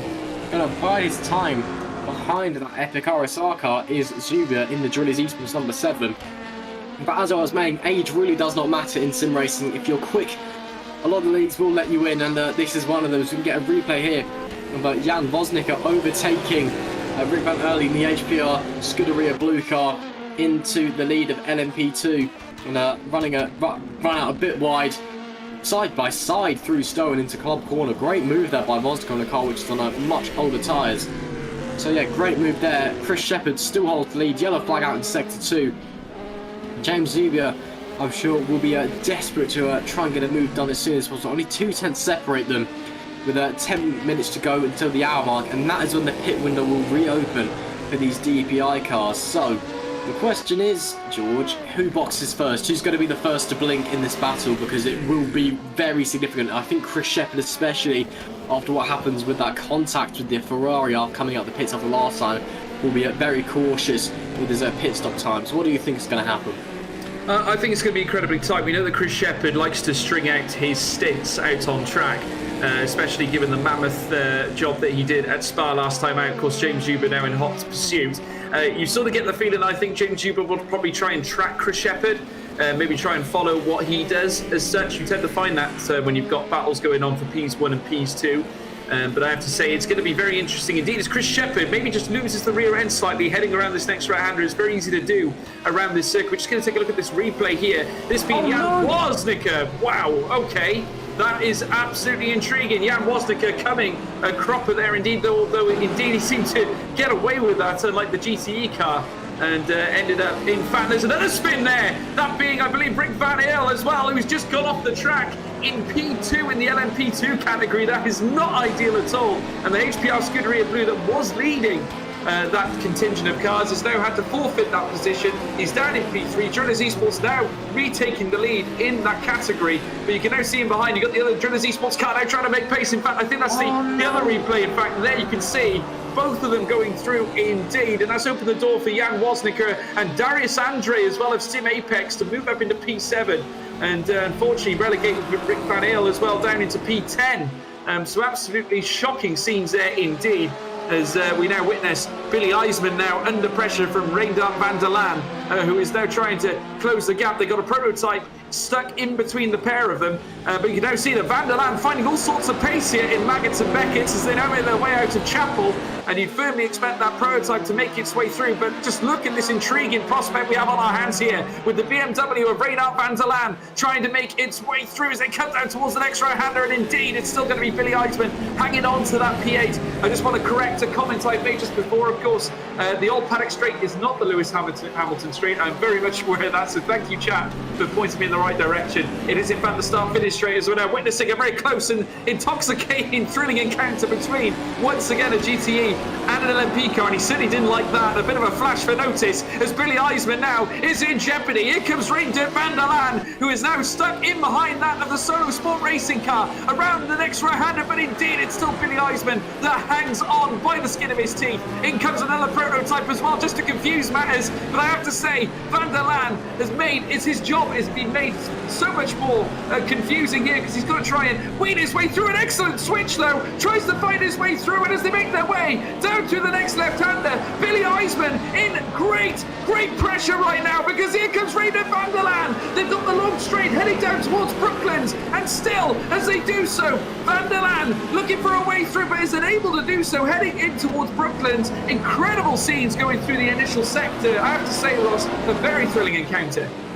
Yep, those two were absolutely neck and neck, and it's very tight between them. I'm sure we'll be seeing them glued back together very shortly. Seems to be a driver change in the DDoS car. Sam Bentley now at the wheel of that 75. So there must have been a pit stop for the DDoS car, which we missed, unfortunately. But Sam Bentley now at the wheel in P10 in class, chasing down Diogo Moscato in the Phoenix Motorsports. So yeah, it appears that there's been some driver changes in oh no, it's the second DDoS car, that's why. I'm just clearly not looking at the right screen, sorry. A second DDoS car, there's Sam Bentley, who not seen much of this race, chasing down Diogo Moscato in the second Phoenix car, who've also not seen much of this race. Used to battling in the midfield of the GTE category. Sam Bentley's oh, and it's a big wobble for the Phoenix car there, just as we change camera over to the HPR Scuderia Blue car. Rick Van Eyl must be coming into the pits. Surely, nope, stays out. Zoltan Varkonye all over the back of him now in the Musion Sim Racing number 27. He's to, again, another, that HPR Scuderia Blue car has just been dropping pace down the order. It's been a great stint from them, but I'm surprised they still haven't come into the pits. They're running a lot of fuel on board and being very conservative, although they've just, I'm not quite sure, maybe they just came in for fuel, not tyres. That's a possibility, I'm not quite sure, but they are really not having the greatest of stints this time out. Dropping down the order, had a few spins via some contact with the Driller's car. Still not seen any penalties yet for Jan Woznicka, so it may be that he's got away with it, just a racing instant there. The one down at Luffield, though, I'm not so sure about, just had to turn an LMP and a GTE there, so we'll have to see what happens there. James Huber got a penalty. I wouldn't be surprised if Jan Woznicka got one as well. Here's a replay of Samuel Bentley in the who's moved up to P9 now, ahead of the Phoenix car. Was there contact between these two? Nope, just holding it round the outside. Lovely move there by Sam Bentley all the way around the outside of Stowe. Great stuff from the DDoS man as they now fly down into Brooklands corner. It's a very, very tricky corner. There's lots of lines you can take, lots of apexes. You kind of want an early apex as possible, yet a late apex as possible at the same time. It's an awkward corner, but great fun to drive. As we can see there, that's the Musion car, the number 95 in P3 in class. Under attack from Alessandro Forte in the Glassing Sim Racing car. Martin Militari, who have been running very well. And it looks like the Glassing car's got a run out of Luffield because he's got the inside line into Stowe. This will be interesting. Who's going to have the bigger guts and break first? Looks like it's going to be Militari who succumbs to the glass car, but he's now going to have a bit of a run into Maggots and Beckett. Is he able to get it done? No! Great move by Forte into Cop's corner. Forte, obviously the music was up loud, and that was very much a loud move. It stated, "Here I am." That Glassing car up into P11 in class, I believe that is. Yeah, great move there from Glassing Sim Racing. Obviously the GT pit window has come around, and there's a few cars that have come through. There's a few cars that haven't. Militari and the Glassing car are some of the cars that have boxed. Cirilli has not boxed, I can tell you that, because he's made some big games up the field. But yeah, great move there on Militari by the Glassing car. Just yeah, phenomenal stuff. Managed to hold it down the inside into Cops, and just held his line. And it was yeah, it was a great move by Alessandro Forte in the Glassing number 60 car. Yeah, great stuff there by the Ferrari. Back onto Rick Van Erle in the HPR Scuderia Blue car, who's still under pressure from Dalton Varconye. And again, coming into Cops, there's 2 tenths between them. If Varconye can get a good run out of this right-hander, he can be all over the back of Van Erle into Max Beckett. It's not a superb run, just running a bit wide on the exit. Looks like it's going to have to hold action stations through Maggots and Beckett, but coming into Chapel Corner again, a good run out of here onto the hanger straight. That's a lot of time, and it's a great run from Dalton Varconye. It's a great corner onto the hanger straight. Surely you'll have the slipstream now coming down into Stowe, and you can see that gap only 2 kilometers faster, not a lot quicker is Varconye, and looks like going to have to hold on this time, but it's very wide from Van Erle, running all 4 wheels off the track on the exit of Stowe. Here comes Varconye, perhaps having a look down the outside. No, can't quite get it done. Perhaps a switch back into club. Let's see what it can do. Come into the penultimate corner onto the Lewis Hamilton straight. Looks like that Rick Van Erle is going to hold the position for the time being. Almost time for the DPI pit window again, George. That Drillers car still about 1.5 seconds off of the epic RSR car of Chris Shepherd. You know, do you think that anybody at this stage in the race has the pace advantage there? To be honest, I think it's too early to tell. I think Chris Shepherd at this moment is driving a very, very good race. I think he's just taking it as it comes. He's certainly not making any quick decisions at this moment in time. He's just literally doing what Chris Shepherd does, and that is literally just staying in the race, staying in P1. James Huber, of course, a class act in his own way, as we have yellow flags springing up. Wyatt Hackley has been given a penalty himself, as well as Rick Van Erle is now battling still with Zoltan Varconye. He's still looking for an answer on this HPR Scuderia Blue car as they round the next right and make their way down through the paddock straight. And you can now see them once again about to make their way through Cops. And as they do so, indeed, you want to be very tender on the brakes here if you want to apply them at all. Generally, you can find yourself going pretty much top speed heading through there. Now into Maggots and Beckett, where you've got to be a little bit ginger on the power, but at the same time, don't slow down at the cost of any pace at all, because otherwise Zoltan Varconye will eat him for breakfast here, as we very nearly saw him do in the previous lap as they make their way down through the hanger straight. Stowe will beckon next. You can now see further ahead there is another prototype car further up as they make their way down through Stowe. And still Rick Van Erle not giving Zoltan Varconye any opportunity to make a move just yet. It does seem to me that Zoltan Varconye does have more of the pace heading into Sector 3. I think Rick Van Erle sort of gets him in the initial couple of sectors, so that is the difference maker right now. If Zoltan can get the Sectors 1 and 2 pace just right, I think he'll have an answer on Rick Van Erle here as they now make their way down through the Lewis Hamilton straight into turn 1 now, into Abbey, out round Farm now, turn 2, and still Rick Van Erle, very impressive I have to say, holding on to that P3 spot you better believe it. They're going to want a podium here today, at least for the LMP2 category, in behind the Mugen Sim Racing team, being left frustrated. And I can imagine Zoltan is probably looking to make a move as soon as possible. He does not want to be stuck behind Rick Van Uyl. No, he doesn't. He's been chasing that APR Scuderia blue car for quite some time now, and Rick Van Uyl actually taking a bit of a defensive line into Brooklands, which is very weird because given the big gap was to Balconia. But yeah, the Mugen car has been stuck behind Van Uyl for quite some time now. I'm pretty sure that Van Uyl didn't pit the tyres, only fuel in the LMP2 pit stop window. Because he's mainly because of the jump that he managed to get, and there's the penalty for Jan Vosnica. There it is. We thought it was coming for that incident earlier. There it is. Jan Vosnica in the lead of the LMP2 category. Another penalty for another Drillers squad. Big shame there, but all is fair in racing. The stewards had the final say, and in my opinion, that was a penalty and rightly awarded so. But as I was saying, Rick Van Uyl, we are pretty certain, did not pit for tyres during the LMP2 pit window, and he's been tumbling down the order. And his Valcogne, he's just been stuck and just can't make the move done. We can see here, however, that he is all over the back of Van Uyl, and there goes Van Uyl out wide. Just as I was about to say, Valcogne slips through the inside of Van Uyl, who runs very wide. A great move there from Valcogne, who just splits his moment, sees the car in front running wide, down the inside, as simple as you like. Here we see this, I believe this is the Red Archer VRT car of Thomas Bach and Roland Sukes in the Mugen Sim Racing car, who also are neck and neck. Right, and again, this Mugen car has been stuck behind its Red Archer car for a long time. Another case of a Mugen car being stuck behind another car. Bach, he was very quick in qualifying. He actually was on pole position, but after the Epic RSR car's penalties, but didn't have the best of first laps. Fell down the order a bit.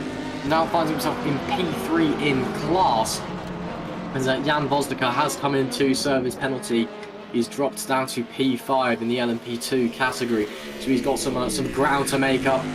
Yeah, Thomas Bach in P3 in class and overall. In fact, the first LMP2 car is Stein Prinz in P6 overall, so at the moment it's advantage DPI.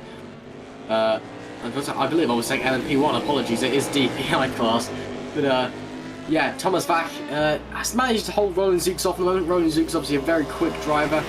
We've seen a lot from him before. I've seen a lot from him before. He dominated in the first race and actually commentated on. He's a very impressive driver. And, he's not a force to be reckoned with. Valcogne already has a bit of a gap on Van Uyl as he flies onto the Hangar Straight. Who's they've both been promoted to space due to due to the penalties received from Jan Vosnica in the Drillers number 47 car for that incident earlier where he turned. I believe it was another LMP2 car. We'd see him there in the 47 just on the right hand side lapping these two. Chris Vacker and Joseph Fagg also locked in a battle, and we can see the majority of the GT category are now having their pit stops now. The only car which has not boxed, I believe, is the Global Endurance Racing car. The number 90 currently in the lead of that category, currently being driven by Reynard van der Laan, who's had a good comeback. He had to serve a penalty early on in the race, but he's had a very strong comeback. Obviously, he still needs to box. He's got a 30-second advantage on the 027 car of Yael Brengonki, who actually, I believe, also haven't stopped. I believe that's the sister 027 car who has not stopped.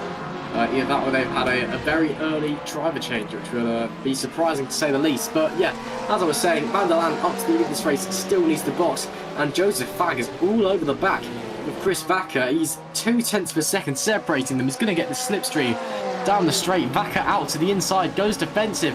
Fagg, late move onto the inside. Can he get the move done? Wow, yes he can. What a move by Joseph Fagg.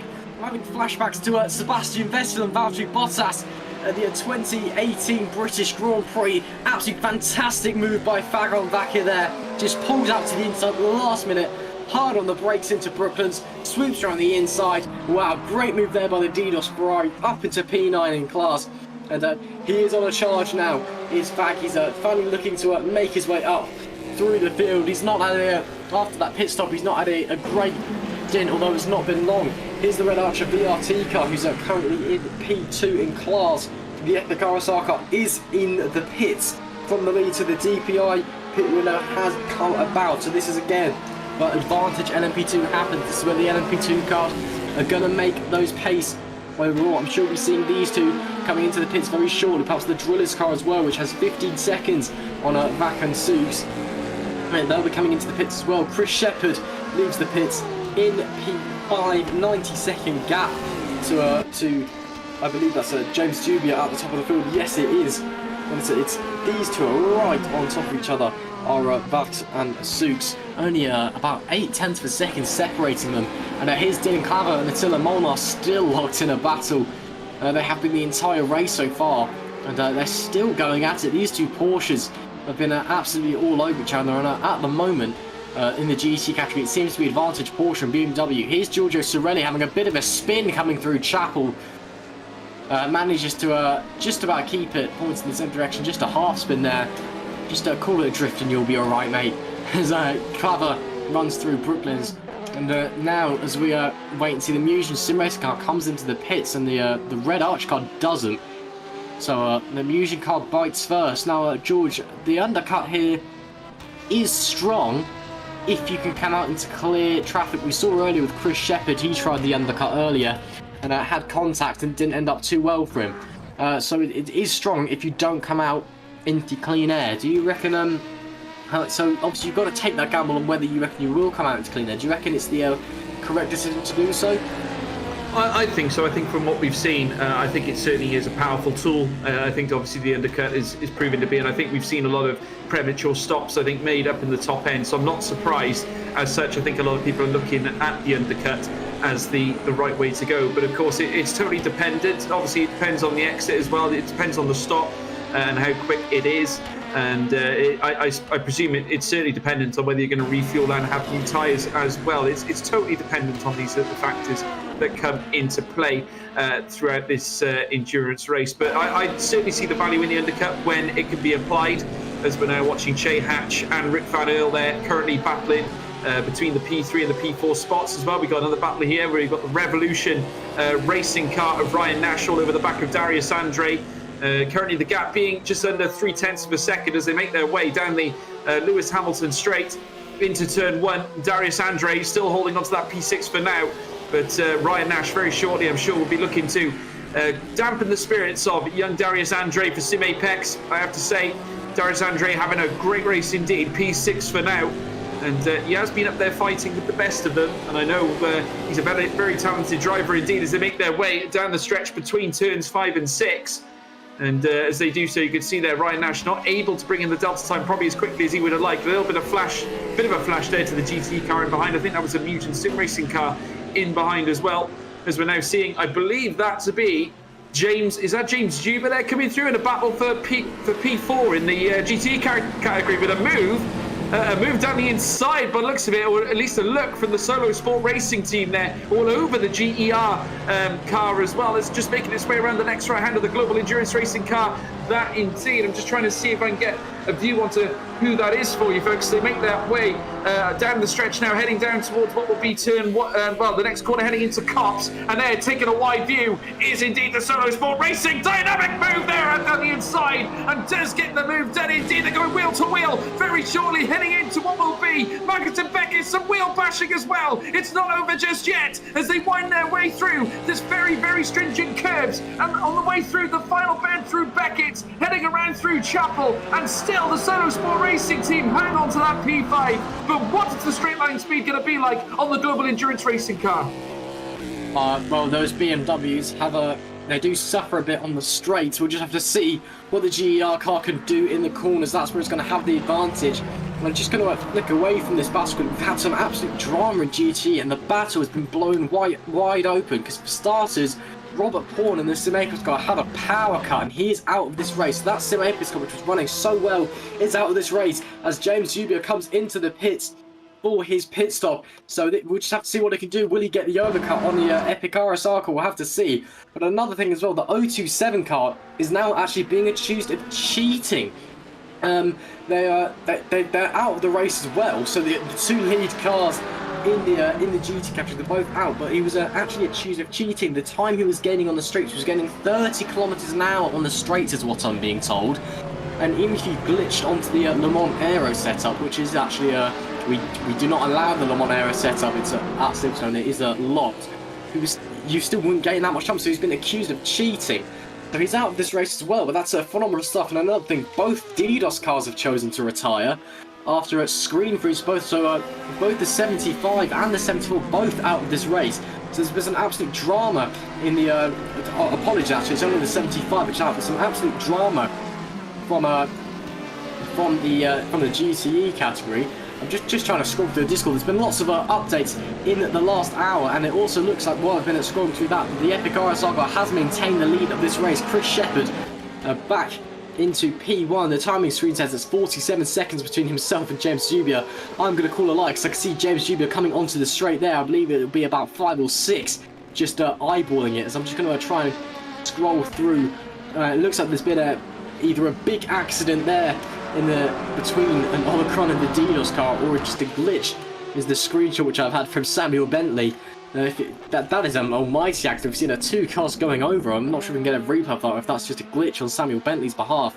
But yeah, some crazy stuff going on in the GTE category here today, which we've just not been able to see because we've been focusing on the other categories so much, and it's just all been off of our timing screen. So we've not been able to see it, but just to update everyone that's been going on, here's the battle for back to the battle for fourth. On board with the Solo Sport number 64. The Global Endurance Racing car is behind, but dropping back by some bit. And Team Imperium in P4 at the moment, under pressure from the Ferrari. That Corvette looks like it's not going to be able to hold off the Ferrari as it stands. Let's see what can happen as they head through Abbey. Coming into turn 3 now, will the GER car actually be able to benefit off these two battling? Let's see what happens to the Solo Sport car. Just a bit too far away to make the dive, but this time maybe he'll feel a bit lucky into the loop. Does he have a look? No.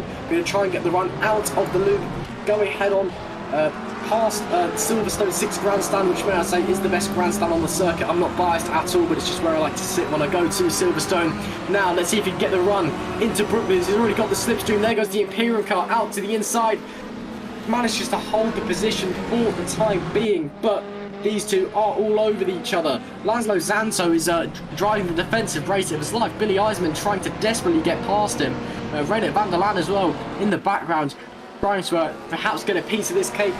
Can't quite get it at the moment as they go. Edgar de Reek's got a penalty. As you can see in the top left corner, it's all kicking off in the GT category at the moment. As they head into Cops, up to the inside goes the Solo Sport car, down the inside of Cops. What a move this could be. Oh yes, he does. Wow, that is absolutely phenomenal stuff from the Solo Sport car. Wow! Move there from Billy Eisman up the inside of Cops Corner. You don't see that here at all. That is a super brave move from Billy Eisman. And look at the gap he's already got. Just pushing out Laszlo Zanto onto the grass. Look at that's a spectacular. That's move of the day from me so far. We've got a reaper here. Billy Eisman. Wow. Just hit hard on the brakes as late as he wants, down the inside of the cut. That's such a difficult corner to overtake, and he's done it. Wow, what a move from Billy Eisman up the inside, goes into P4 in the GT. That is an absolutely phenomenal overtake there. Backwards goes Laszlo Zanto, and I think actually René van der Laan is going to fancy getting in that action as well. There's the usual sim racing number 95, I believe that is, who's currently in P2 in class, not far to the Phoenix Motorsport number 62 ahead. So this is the battle for P1 in the GTE category. The Future Motorsports car, which currently P3, was in P1 earlier. So I'm not quite sure what's happened there. Maybe there's a spin, but it is a Porsche 123 at the moment GT, so it's advantage Porsche as it stands. No, apologies, it's a Porsche 1-2 and then a Corvette 3, but still, my point is still relevant. It's advantage Porsche around here today. As we flick back now to these two behind the Mugen and the Future Motorsports car, which is now all over the back of the Mugen car. I'd be a bit nervous if I was a Attila Molnar, because I've got some big pressure on from Varga Mate in the Future Esports car. He's only 3/10 off. He's not going to do the similar heroics we saw into Cops, but let's see what he can do here. I'm just going to have another look and see if there's any more drama going on in the Discord. Because this cheating scandal, which I'm now going to refer to it as, is definitely kicking off. There's definitely intervention now from the stewards as well, even though the car is retired. And there has been penalties galore going on as well. So we're only an hour and 15 minutes in here at Silverstone. It's all kicking off, George. Yeah, I mean, obviously I wanted to make a point here as when I'm watching this battle still reign through here. Laszlo Santo and Rein de Van der Laan currently laying thick into each other now, heading down this straight, heading in towards Stowe. The Hanger straight can obviously open the door for many an overtake heading into Stowe and taking the inside line. Rein de Van der Laan, of course, they're going to get the pace on the outset as they make their way down towards Vale Corner. Laszlo Santo looking to take the inside line to hold on to that P5 spot, but Van der Laan has been told that he's going to try and take the inside, heading around that final corner. Drillers Esports prototype car in the distance too as they make their way down through the Lewis Hamilton straight. They're going wheel to wheel and soon to be down through Abbey Corner, but still Laszlo Santo leaves Van der Laan frustrated there, at least for the time being. But they're literally no Surya at this moment in time. Van der Laan down the outside as they make their way down towards the next corner now, heading out of turn 4 into turn 5. Van der Laan down the inside, he cannot get it done just yet, but he gets it through the inside there on the outset, heading down through on the straight, heading towards Brooklands, and Van der Laan, and it's sensational battle. And indeed Laszlo Santo is not ready to give up the fight. Inside line down into Brooklands and turn 6. They're going wheel to wheel yet again, rears to front as they come through into the next right, but still Van der Laan hangs on right through Luffield. They're going to be taking it through Woodcote down the old paddock straight. Sensational stuff, I have to say, Ross, brilliant. And as we now watch them make their way down through that old paddock straight, I just wanted to make a point, literally allaying the fears of the cheating scandal in reference to the Le Mans situation, obviously the Le Mans setup situation that there's rumours to be involved in. Obviously VMG do not tolerate any should we say, diversifying from the rules. Of course, they do have a stewards panel that they do a fantastic job, and I can assure you that the sport, or esports should we say, should not be, like real sports, should not be brought into disrepute. So I can assure you that VMG will handle a necessary punishment, that's for sure. Yeah, they definitely will. I'm sure there'll be an investigation into the allegations, and if there is found to be any discrimination from the rules, that there will be action taken accordingly from the league staff and stewards. It's obviously, unfortunately, we don't want to. Oh, and there's a bit of contact there between Cirilli and Joseph Fag, actually, just as I'm talking about it. These two also locked in a battle. Joseph Fag not too happy with that, I can tell. But as he goes for a dive down the inside of the car, this could be a very aggressive. Oh no, it's a spin from Cirilli! I think that was contact between the pair of them. Fag gets the position, but it's Cirilli a half spin, possibly contact, just turning in on Joseph Fag. Yeah, more late drama in the GTE category, but as I was saying, obviously cheating is not tolerated, and if there is any, as you said, diversifying the rules, the stewards and the staff of the league will look into it, and action will be taken accordingly. We didn't. Oh, and there was contact there as well initially at Stowe.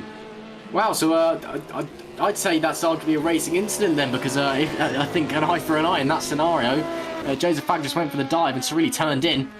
So I think that's actually very much a racing incident there, so I don't think penalty should be awarded. But yes, cheating is it should not be allowed, and it is not allowed. And I would not be surprised if it is proven to be that there is any dirty action going on, that there will be action taken accordingly by the stewards. And it is good to see that the staff will come down hard on this. Obviously, we want to keep the racing good and exciting, but we also want to keep it fair.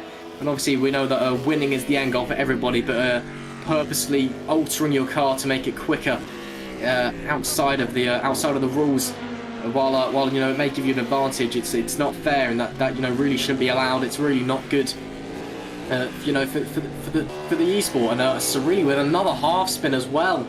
It's all coming down for this half lap. The number 99 GER car, as he awkwardly slides across the grass due to I think that may have just been an awkward connection issue on the end of our broadcaster. But yeah, I'm sure that if there is any allegations, they will be handled accordingly. So that's good to hear. Jan Vosnica is into the pits, so the LMP2 pit stop window has arrived.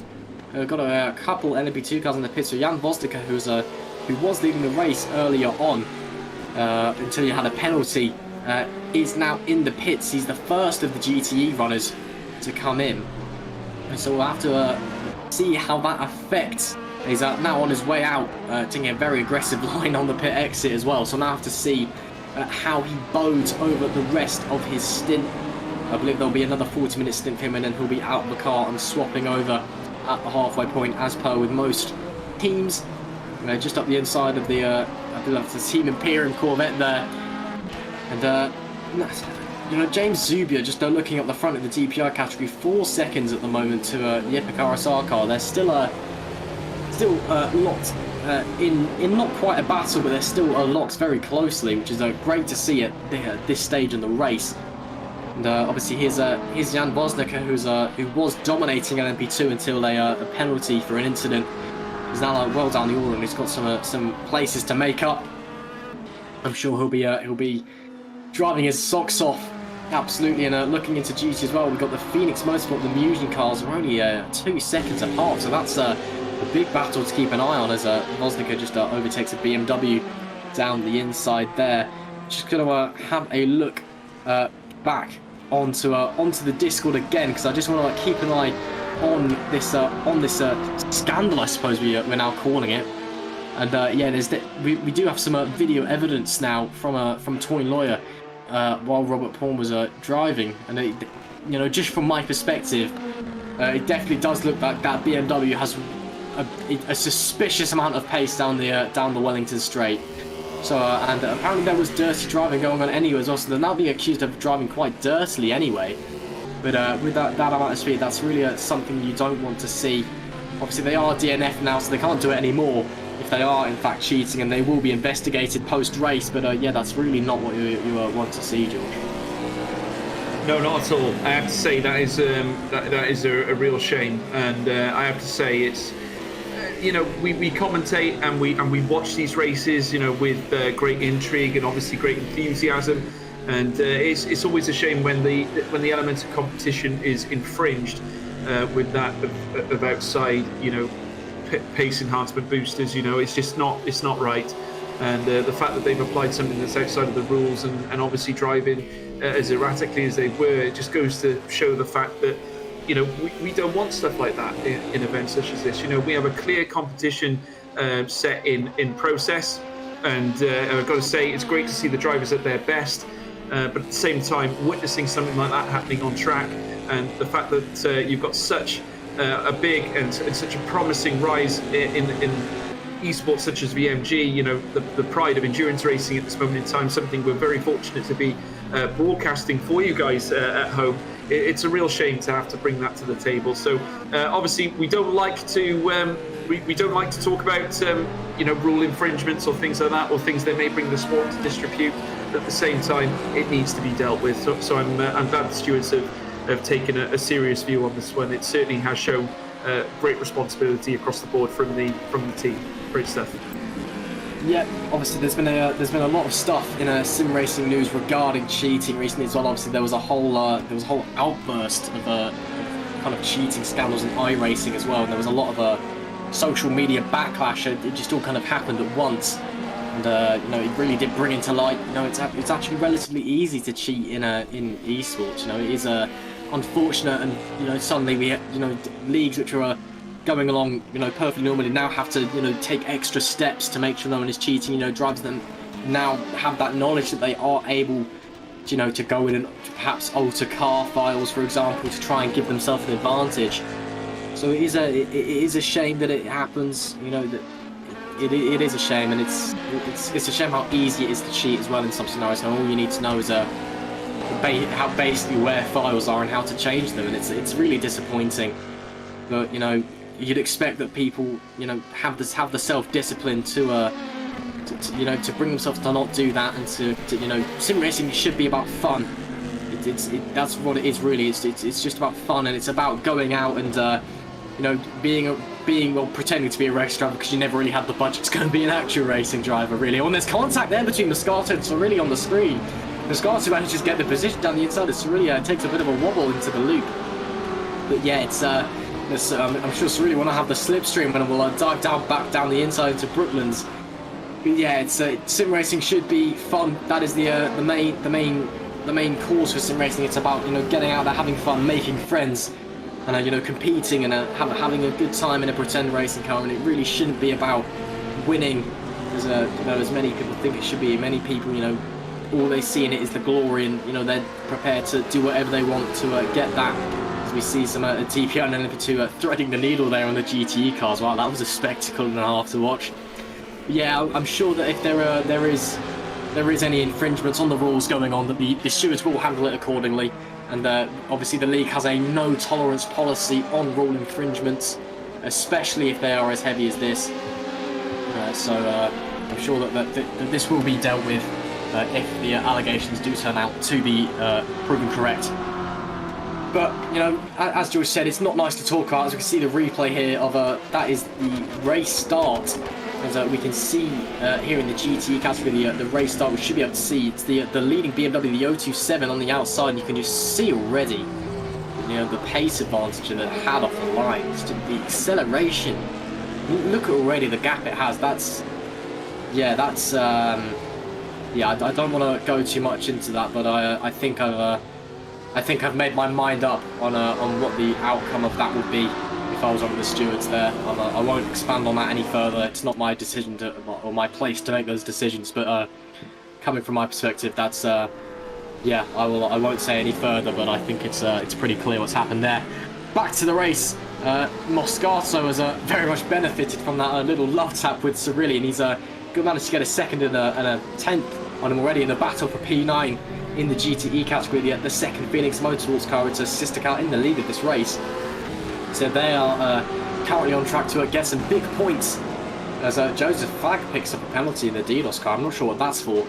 We've seen a whole raft of penalties in the GT category. It's been a pretty mental race for the GTs today. And we've still got 2.5 hours to go here at Silverstone.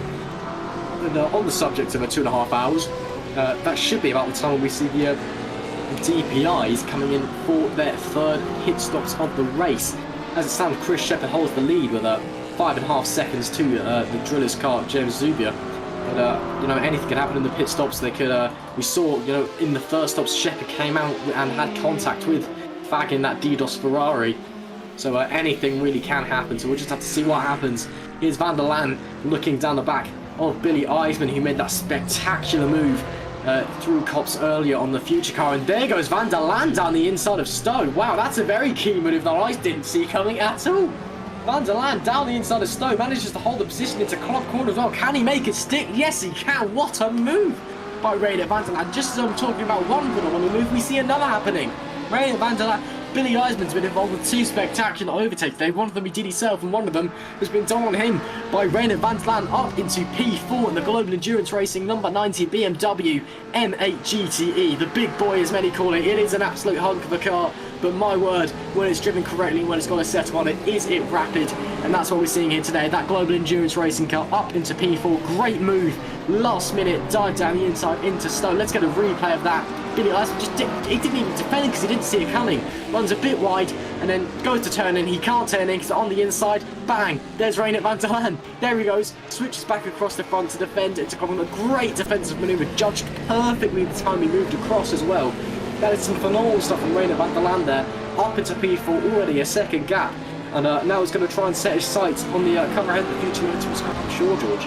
Yeah, I got to say, good fair racing through that final sector. It just looked to me that Billy Eisman lost traction heading around Stowe. Of course, you can get flung well out wide, and I just don't think Billy Eisman was quite ready for the loss of traction heading through Stowe, and it did cost him quite a lot in the end, and it allowed Rainer Van der Laan to move up into P4 in the GTE category. A sensational move, obviously, indeed. You've got to take your opportunities when they come, and that's exactly what Van der Laan did. He's a very cool, calculated sort of character, very wily character, carries a lot of pace, has a lot of knowledge when it comes to racecraft. I've got to say, I enjoyed watching Van der Laan in Spa last week. Of course, he was certainly responsible for a lot of the incredible moves we saw last time. As Dylan Claver, now we're watching on board at this moment in time, currently leading the GT contingent And I must say, having a truly exceptional race, I have to say, Dylan Claver, who, of course, we did see last month, of course, at Spa as well. A very class act as well in the GTE class, and I'm sure that Phoenix Motorsport are delighted to see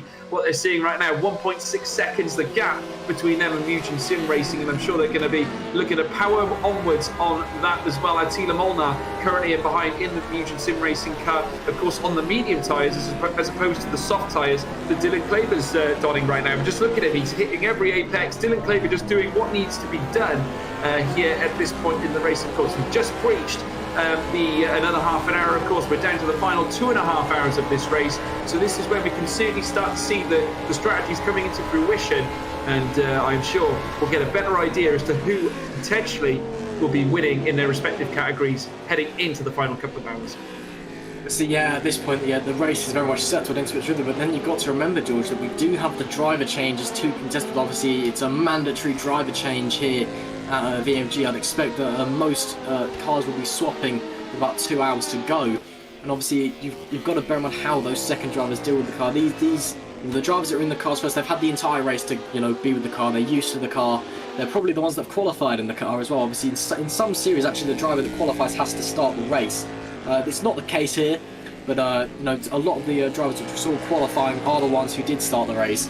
And when you come in as into the car, when you're halfway through the race, sometimes you practiced beforehand the car course, and you get in and it's just nothing like it should be handling. Maybe there's a bit of damage, maybe the track's evolved in a slightly different way, maybe the tyres just don't work in the way you're expecting them to. It's really is anybody's game as to what's going to happen in the second half of the race. Obviously the second drivers are still phenomenally quick. In some cases they're quicker than the first drivers. They just chose to do the second stint, as we see a Stein Printer who's leading the way in the Sim Apex LMP2 car, who's sporting a rather dark livery for Sim Apex. They usually carry white in a green, but instead they've gone for a black and green here in the VMG. I must say it looks rather stunning. But yeah, you've just got to wait and see what happens. There may be some very big order change. We could see people tumbling down the order, and by contrast, you could see people rising up the order like there is nothing. And actually, just looking at the timing screen, I'm not sure that's a timing screen glitch.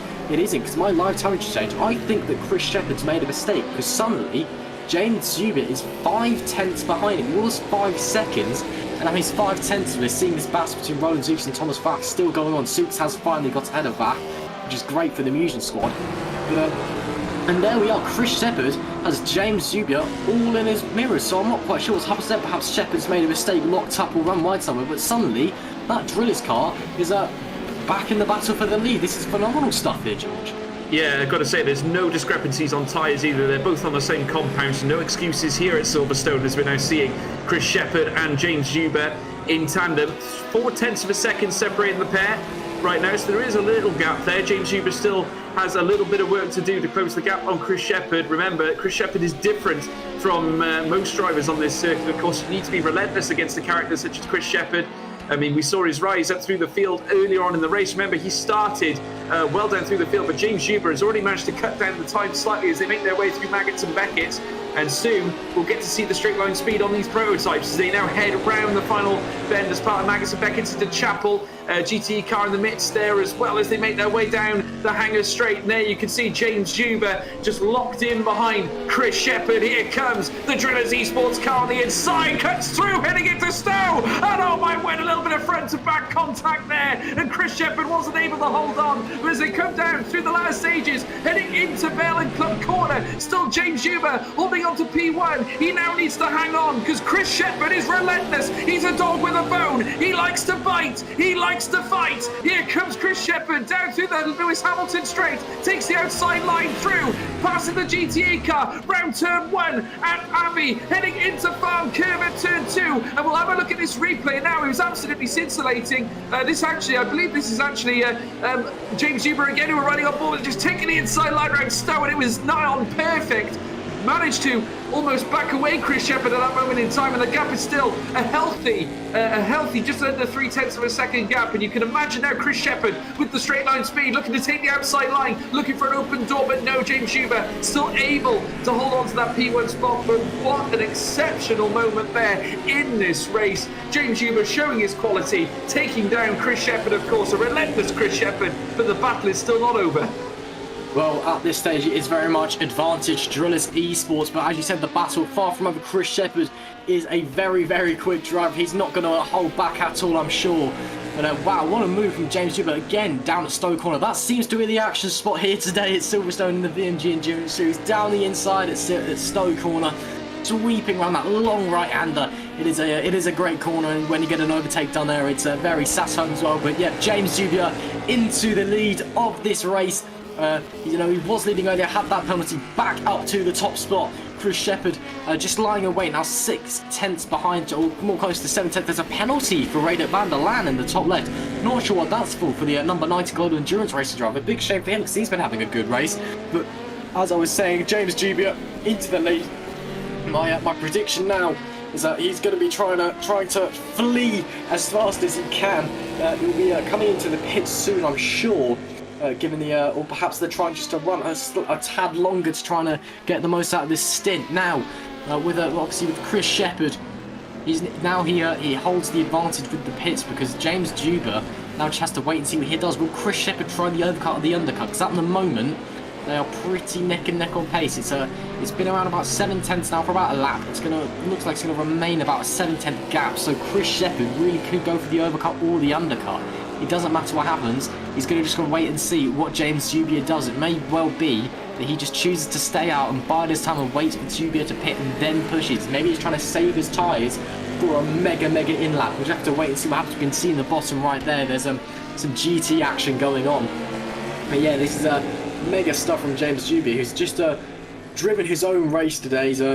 He was driving very well. Obviously, there was that penalty earlier for the contact with the AFP car of Blake Checkett, even. Apologies for the very poor English on my behalf. Talking for 1.5 hours does that to you.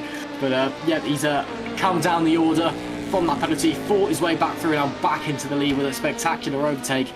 And just flying through Chapel now, and they're getting a bit sideways actually, running quite wide compared to Chris Shepherd. And Shepherd will have the slipstream down the Hangar Straights. We'll just have to see. They come under the bridge, not the actual bridge at Silverstone, which many of us remember. This is the new just bridge which can be used to get over the track. As Shepherd closes the gap into Stowe, now only 4.5 tenths, running the curve on the exit, and there goes Shepherd into the pits. So here we go, Shepherd into the pits. This is crucial for the battle for the lead. How quick is this stop going to be, and how clean is this exit going to be? We saw earlier that he did have contact with the Ferrari and lost huge amounts of time on the exit of the pits. Let's stay with Chris Shepherd as he boxes. In goes the Epic RSR car. Now Huber will he box this lap, or will he try and get the advantage and try and build a gap and stay out a little bit longer? Now, here's Laszlo Zanto in the Team Imperial number 87 Corvette. The Corvettes have actually been running quite well today, must be said. They're running better than I thought. With the new CAR is putting up a decent fight, as is the BMW. If you ignore the obvious obviously debate that we were having earlier regarding the 027 squad, in which we have actually had a response from the driver of that car, who said that he is able to prove his innocence. If you are, then go ahead, please do prove your innocence to the stewards. They're the ones who make the decisions, not me. I'm just saying what I have seen. But the BMWs, they have been very competitive here today. It must be said, they're not typically on the fastest spectrum of the GT field. Typically the Porsche and the Ferraris are the dominant forces, and once again, yes, the Porsches here have been in a bit of a class of their own, but also the Corvettes and the M8s have been up there. They are up there, and they are fighting. Most of the in fact, in the top 6 there's only one Ferrari, there's one BMW, 2 Porsches and 2 Corvettes, which is not a bad turnout at all for the BMW and the Corvettes. So it's good to see a bit of diverse action in this GTE field. Let's see if the Global Endurance Racing car is going to have a look down the inside. He does indeed have a look down the inside of the Team Imperial car. He's too far back to make the move, and it's actually the momentum through that corner is carried very, very well by Laszlo Zanto there. He's just managed to let the car run out a bit wide and not scrubbed off the speed and held his line through Brooklyn. So very lively stuff there from Laszlo Zanto. But now we will see Van der Laan have the pace advantage surely in the slipstream. And coming out of Cop's corner, let's see what he can do. Closing a bit, takes a bit of an early apex, and that's actually going to lose him time. Just scrubs off too much speed on the front end, trying to get that car turned in. Obviously just losing the little downforce the GTs have with that dirty overslippage. And oh, hard on the brake there for Laszlo Zanto. Hard on the brakes there. That's a very interesting line. And that's actually going to cost him a lot of time. That's going to kill all his momentum down the hanger straight. And actually, Van der Laan did have to slam on the brakes there on into Chapel Corner. So that's very strange stuff there by the Imperium driver. Van der Laan to the outside now. Can he sweep around the outside in Stoke Corner? No, I don't think no way he's going to be able to do that. Up on the inside now into Klopp Corner. This would be a hell of a move from Van der Laan into Klopp Corner. Here goes Zanto, manages to hold it on the outside, manages to have the inside into the penultimate corner, but wow, what a move by Reynard Van der Laan! Sweeping all the way around the outside of Stowe, holds the inside into the club chicane and corner. Wow, what a move! We've seen multiple great overtakes to Stowe today, and that is definitely one of them in the VMG Endurance Series. Wow, that BMW's been flying in this last hour, and that's more proof that the Global Endurance Racing squad has come alive. Van der Laan just absolutely flying here today. Wow, that's a hell of a move through the outside of Stowe, sweeping around Laszlo Zanto and the Team Imperial number 87 Corvette. Let's get a replay of that on board Van der Laan. Here we see a bit of a bounce in the mid-air on the replay. I'm sure that's just a bit of an rFactor 2 moment. But we see there that Zanto slammed on the brakes into Chapel, which was strange. I'm not sure if he just overcooked it in the first two parts of the corners, trying to keep Van der Laan at bay. But here we see Van der Laan up the outside, hard on the brakes, super wide line through Stowe. Actually, a little bit of contact between the pair, I think. The wide line through Stowe keeps the pace up, holds the inside line into the club chicane, hard at the brakes. Wow, what a move, George. Oh, it was just a little graze going around Stowe, wasn't it? Van der Laan has been really impressive for me today. And now he's going to focus on Billy Eisman, who's ahead of him right now. But unfortunately for Laszlo Zanto, it seemed to all come apart coming out of Maggots and Beckett's into Chapel. He just locked on the brakes. And I've got to say, Van der Laan did very well, exceptionally well, in fact, to not go into the back of him. He got very close, certainly, head to rear between the pair of them. But nonetheless, it gave Van der Laan the opportunity to make a move going into Stowe Corner on the outset of Hanger Straight, which really did afford him that move up in a position at the P25 now out on track. So very, very good work from Van der Laan, and certainly deserves certainly all that hard work that he's put in this race. Absolutely exceptional stuff. I just want to hark back as well to say a big thank you to everyone that's tuned in to the VMG Endurance Series here today at Silverstone. Of course, we had a lot of support from the Spa-Francorchamps broadcast last month. It was absolutely brilliant, and I just want to say a huge thank you to everyone who has turned up and watched and of course listened to myself and Ross. Of course, it's not just us that make this broadcast happen. We've got an incredible team in behind the scenes at VMG that make this happen, and so they deserve every bit of your support as well. It's a very, very new series that we brought to the table here. Of course, VMG put a lot of hard work in order to bring these to the table, and of course we would like to make sure that they understand that, of course, we really do appreciate all the hard work that they're doing, certainly bringing these to the table. So exceptional stuff indeed. But as we can now see on screen, Alessandro Forte, P9, coming to task here by Joseph Fagg, of course, who we know,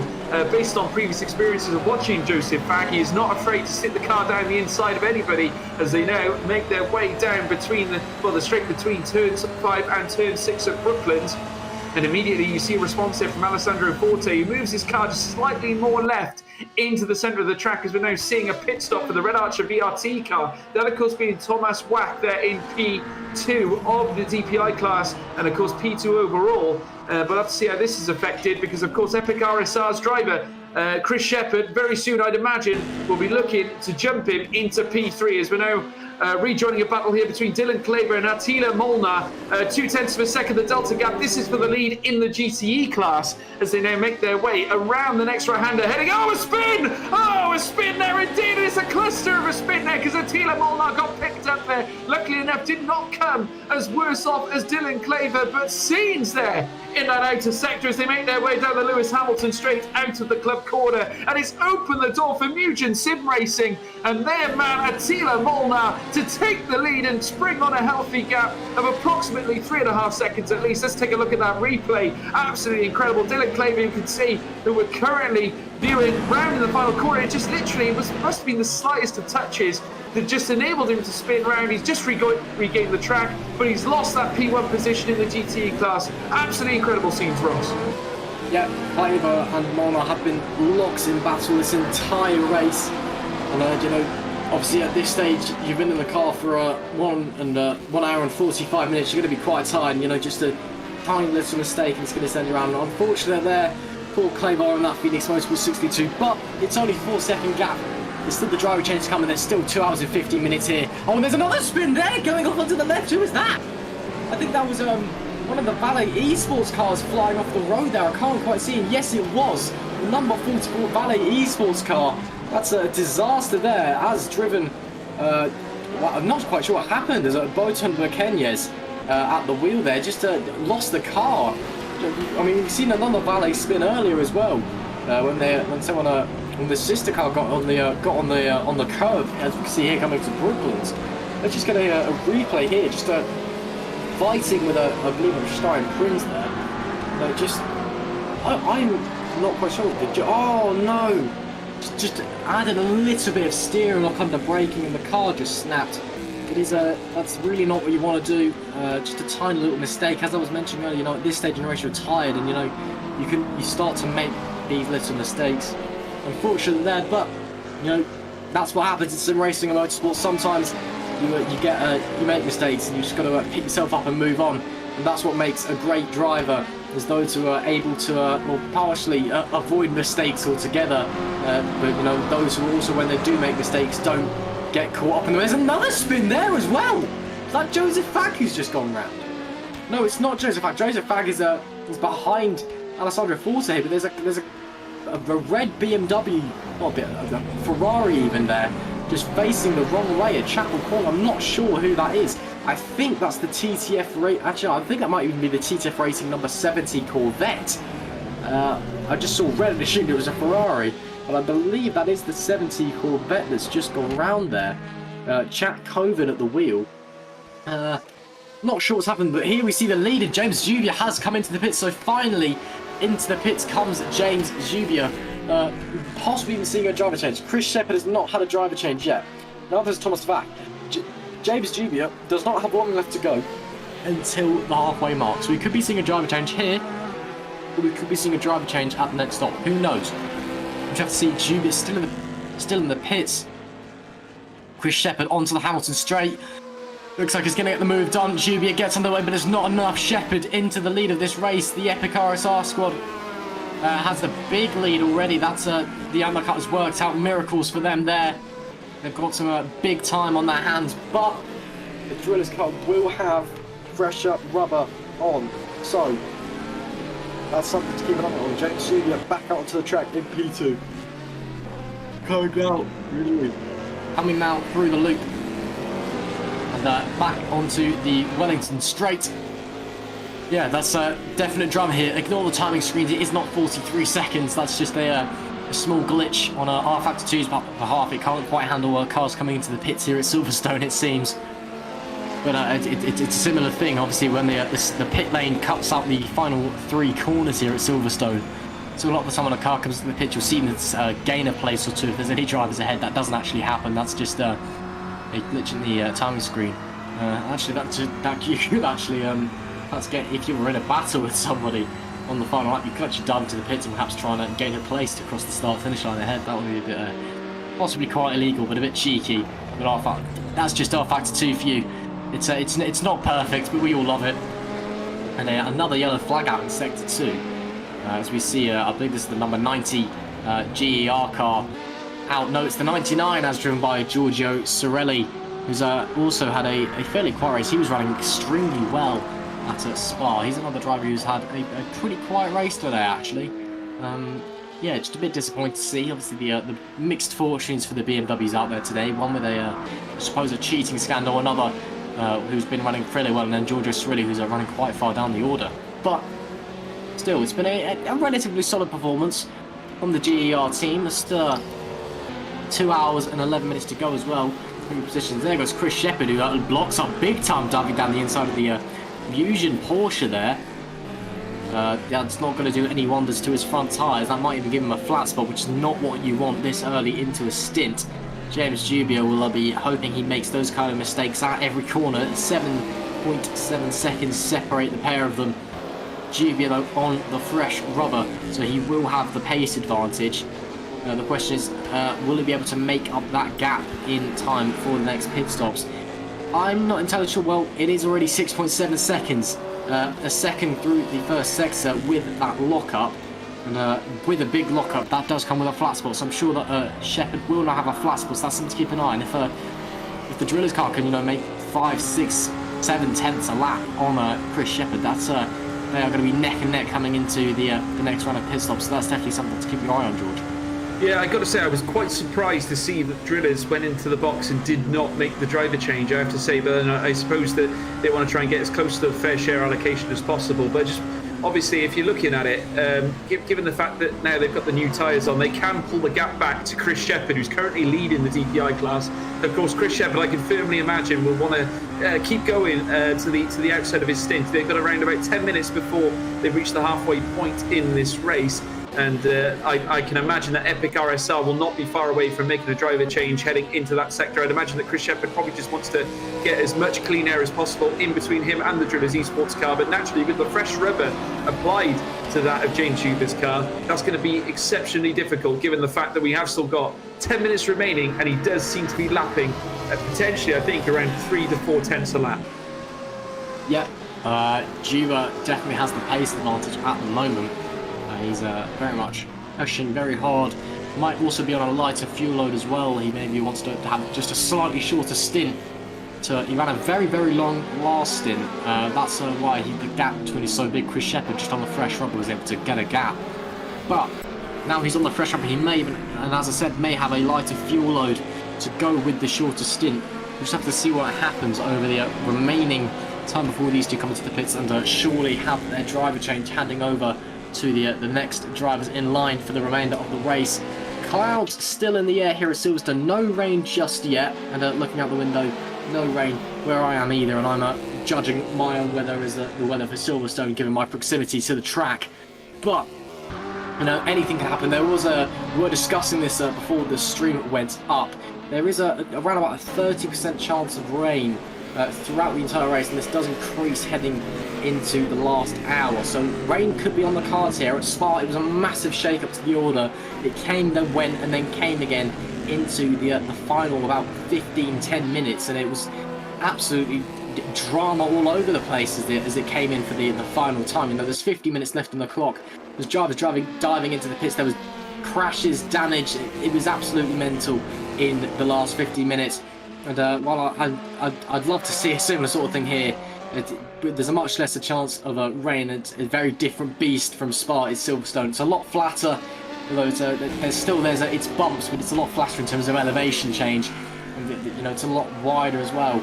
But it is also a lot more of a flowing circuit, so the ability to lose the grip through the faster corners as well. And that's going to increase. You will see if it does rain, as Laszlo Zanto, Billy Eisman, and he completely takes him out there just way too late on the brakes from the solo sport driver there. But as I was saying, you will see if it does rain, a lot more drivers just losing it in the high-speed corners. That is something to keep your eye on. If the heavens do open here at Silverstone, 2 hours and 6 minutes, or 7 minutes really if you round it up, left on the clock. You get a replay on board with Billy Eisman just on the brakes. Almost took out Laszlo Zanto there. Great avoiding action from the solo sport driver. That could have been curtains for both of them. And it just shows how easy it is to make a mistake around here. You just brake 5 meters too late and you're in somebody's gearbox, and that's the end of the race for the both of you. Billy Eisman still in P4, not lost too much time there. Still about a second back. And we can see here, I believe this is the Muse and Sim Racing and the Red Archer VRT car. Again, battling for the lead. Roland Sukes on the inside into Cop's corner, and he's going to be able to hold that position as Thomas Vack is hanging on to dry. And LMP2 very gracefully gets out of the way of these two. That's very kind of him, because he has no right, there's nothing in the rulebook that says LMP2 drivers have to get out of the way of DPI drivers. So the only time you move over for another car is if you're getting lapped within your own category. So he had no reason to move out of the way there, but he still did. So that's very kind of him. These two locked in a battle coming into Stowe now. It looks like Sukes is going to have the advantage coming through Stowe. That could have been very interesting though if the LMP2 held them up through Magnussen Beckers there, George. Oh yeah, it could well have been. Thomas Bach, of course, getting rubbed up the wrong way there, heading into Copse Corner. Of course, Roland Zukes was able to open the door and allow himself through, and was made very easy. But the GT car getting exceptionally close again to Roland Zukes as they come round towards the next right-hander, of course, being turn 1 after the Lewis Hamilton straight, heading into Abbey, into Farm now, and now heading towards turn 3 before they reach the arena section. And still leading the way at the moment, Chris Shepherd, in terms of the race itself. Diving down the inside goes Roland Zukes on that GTE car in behind, but Thomas Bach is just literally waiting for an opportunity to pounce again. And you can just see that Roland Zukes, all he's worried about is actually putting some distance in between him and Thomas Bach, who is still very much in his slipstream. 0.3 of a second, the Delta gap, which is certainly considered to be nothing in these prototype cars because they're ever so quick. And if you look at it like pace in Formula 1, literally tenths of a second are minimal. Even a second is minimal. And I have to say, it only takes a moment for an LMP car to make a mistake, or certainly a DPI car to make a mistake, any prototype for that matter. And remember, there's near enough 750 brake horsepower in these cars on a lot of the occasions. Obviously, Formula 1 cars can make up to 1,000 brake horsepower, and you witness them going through Magnussen Beckett's, but obviously they gain more grip while more speed is applied. It's a bit of a different story for these prototypes, and therefore, just to stay on the track, you do need a mixture of speed, but also you need to be very wary about what you do on the brakes. So you do have to be, I think, on some cases, you certainly have to be a more technical driver. As we're now seeing Roland Zukes heading into Stowe Corner now, Thomas Bach in behind as well in P4, and slowly losing some ground now. The gap has now increased by approximately 0.3, and that Red Archer BRT car is going to need to make a little bit more ground if it wants to make any sort of an impression on Roland Zukes' sim, certainly the Mugen Sim Racing car, as they now round heading through the next right. Once again on the Lewis Hamilton straight, feels like it was only yesterday since we were there, or only a moment ago since we were there on the previous lap, as they make their way around the next right-hander, and once again bursting through, overtaking, and that must be a lapped prototype there. Is that a lapped LMP2 by any chance there, Ross? I think it is, just getting in the way there a bit as they come through. Yeah, that's the beauty of endurance racing, is there is 3 races on the track going on. Well, here it's more like 2 races because of how close the LMP2 and the DPIs are, but there is 3 races going on, since you've got the 3 categories, and each of them are fighting for their own wins on the track, and you've got to deal with the traffic, you've got to deal with cars lapping you for the category. You know, in some endurance series, there's 4 or 5 races going on. It just depends how many different classes there are on track. And that is part of the beauty of it, is just trying to figure out how to weave your way through, or, you know, trying to not let faster cars get in the way. As you can see here, Laszlo Zanzo having a go at the inside of Billy Eisman at Luffield. That's a great move down the inside at the right, at the big sweeping hairpin. But Billy Eisman's going to manage to have the pace down the outside. Zanzo's got the inside into Copse Corner though, and we could be seeing another fantastic overtake here again, side by side. I'm getting a Vettel and Alonso feels from 2014 Formula 1 Grand Prix. Still side by side after Copse Corner. There goes the DPI down the inside. Who's going to get it into Magnussen Beckers? This is fantastic stuff from both these drivers. It's like Eisman is just going to get it coming into Magnussen Beckers. He had the inside line into Maggots. But wow, that was some great side-by-side action from both of these drivers. Laszlo Zanto running us with a bit of a show there. But as I was saying, there's 3 races going on. It's all about how you deal with that. And sometimes, you know, you can be all of the back of someone, and then suddenly a lapped car just gets in there and ruins it for you. You know, you lose precious seconds, which you then need to go and make up. And it is tough. It is tough. It's a very unique aspect of sports car and endurance racing. But, you know, that's the beauty of it. It's that extra dimension which you don't get in any other series. You don't turn up to a NASCAR race and at the back of the field there's an Xfinity or a truck car going around. You have to deal with lapping that. That's just part of what makes endurance racing endurance racing. It is fantastic to watch. And as Billy Eisman tries to open a bit of a gap to Laszlo Zanto, I'm sure Zanto will be willing to try and overtake again. That was some great stuff coming through all the way through Luffield and then through Cops, Max Beckett side by side. Zanto is really making the most of that new Corvette, which hasn't quite had the pace that I'm sure was quite expected of it from the rFactor 2 community. Everyone, I think, was expecting it to be a little bit quicker, but it's Zanto's putting a great display on for us today as we approach the 2 hours remaining, the halfway mark in this race here at Silverstone, round 2 of the VMG Endurance Championship here on VMG TV. And well, Zanto is I'm sure going to try and close that gap. Here is Team Iris, Peter Vagapov in the number 37, trying to hold off Christopher Kierneck in the Mutant Sim Racing number 27. We are starting to see some driver changes in the LMP2 categories because we're starting to see some pit stops. The leading 2 cars have come into the pits, Sim Apex and HPR Scuderia Blue. I'm sure that we'll be seeing those 2 stepping out of the car. If I just look at my live timing or if there's pit stops to be done, and where would these 2 come out in comparison to the leading pair? Kierneck, will he have a look down the inside of Vagapov? I don't think he will. He is going to have a nosy, but I don't think it's quite close enough. 2 hours remaining on the clock. There's the official announcement in the top left corner. Darius Andre gets in the Sim Apex number 56 car on his way out the pit. Not Darius Andre, apologies. Vladislav Mochalenko. Darius Andre is in the Sim Apex DPI. And the HPR Scuderia Blue car still in the pit lane. No, it's not. It's going to be Luke Van Erle still in the car. And running very close to the wall. There goes Vagapov and Kierneck. We're going past the lapped car there and just running them supremely tightly against the wall. Kierneck had a chance to take a bit of avoiding action there. That was super aggressive from Vagapov.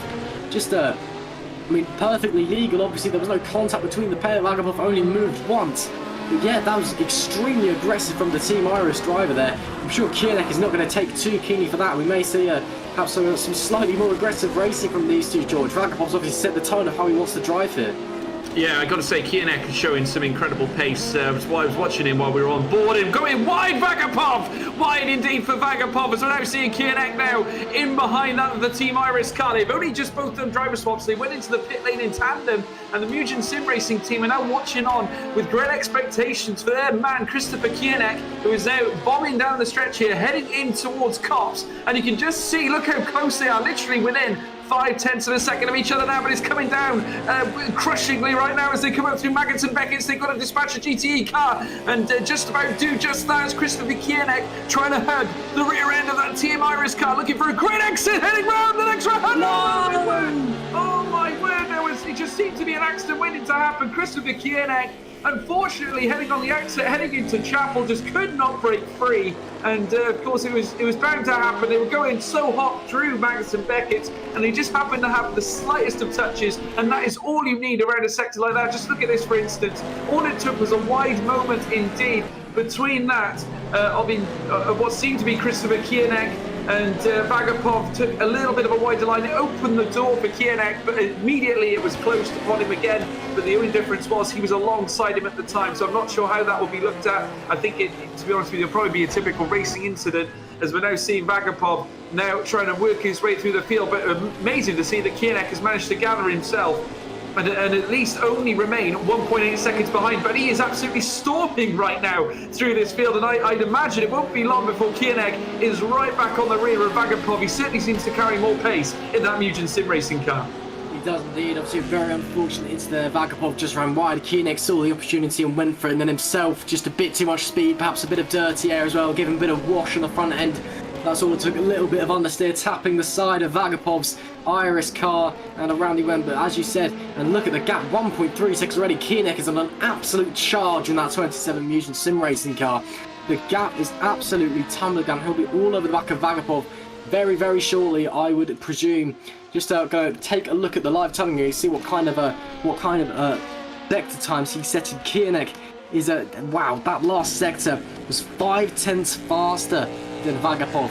That is ludicrously quick. Let's see what he can do coming through the middle sector as well. This is where the incident happened the previous lap, coming through Chapel. But obviously can't really do that again this time because there's nobody there to crash into for Christopher Kierneck. That 27 music car, again, look how close it's pulling in. Lights on. Obviously, just fancies the lights on. There's no regulations that say you need the lights on unless it is a dark, of course. rFactor actually requires you to have the lights on in the dark, or actually disqualifies you it is rather bizarre, and you can actually get disqualified for flashing your lights sometimes, which is rather bizarre, but that's one of the many quirks that we love about this game.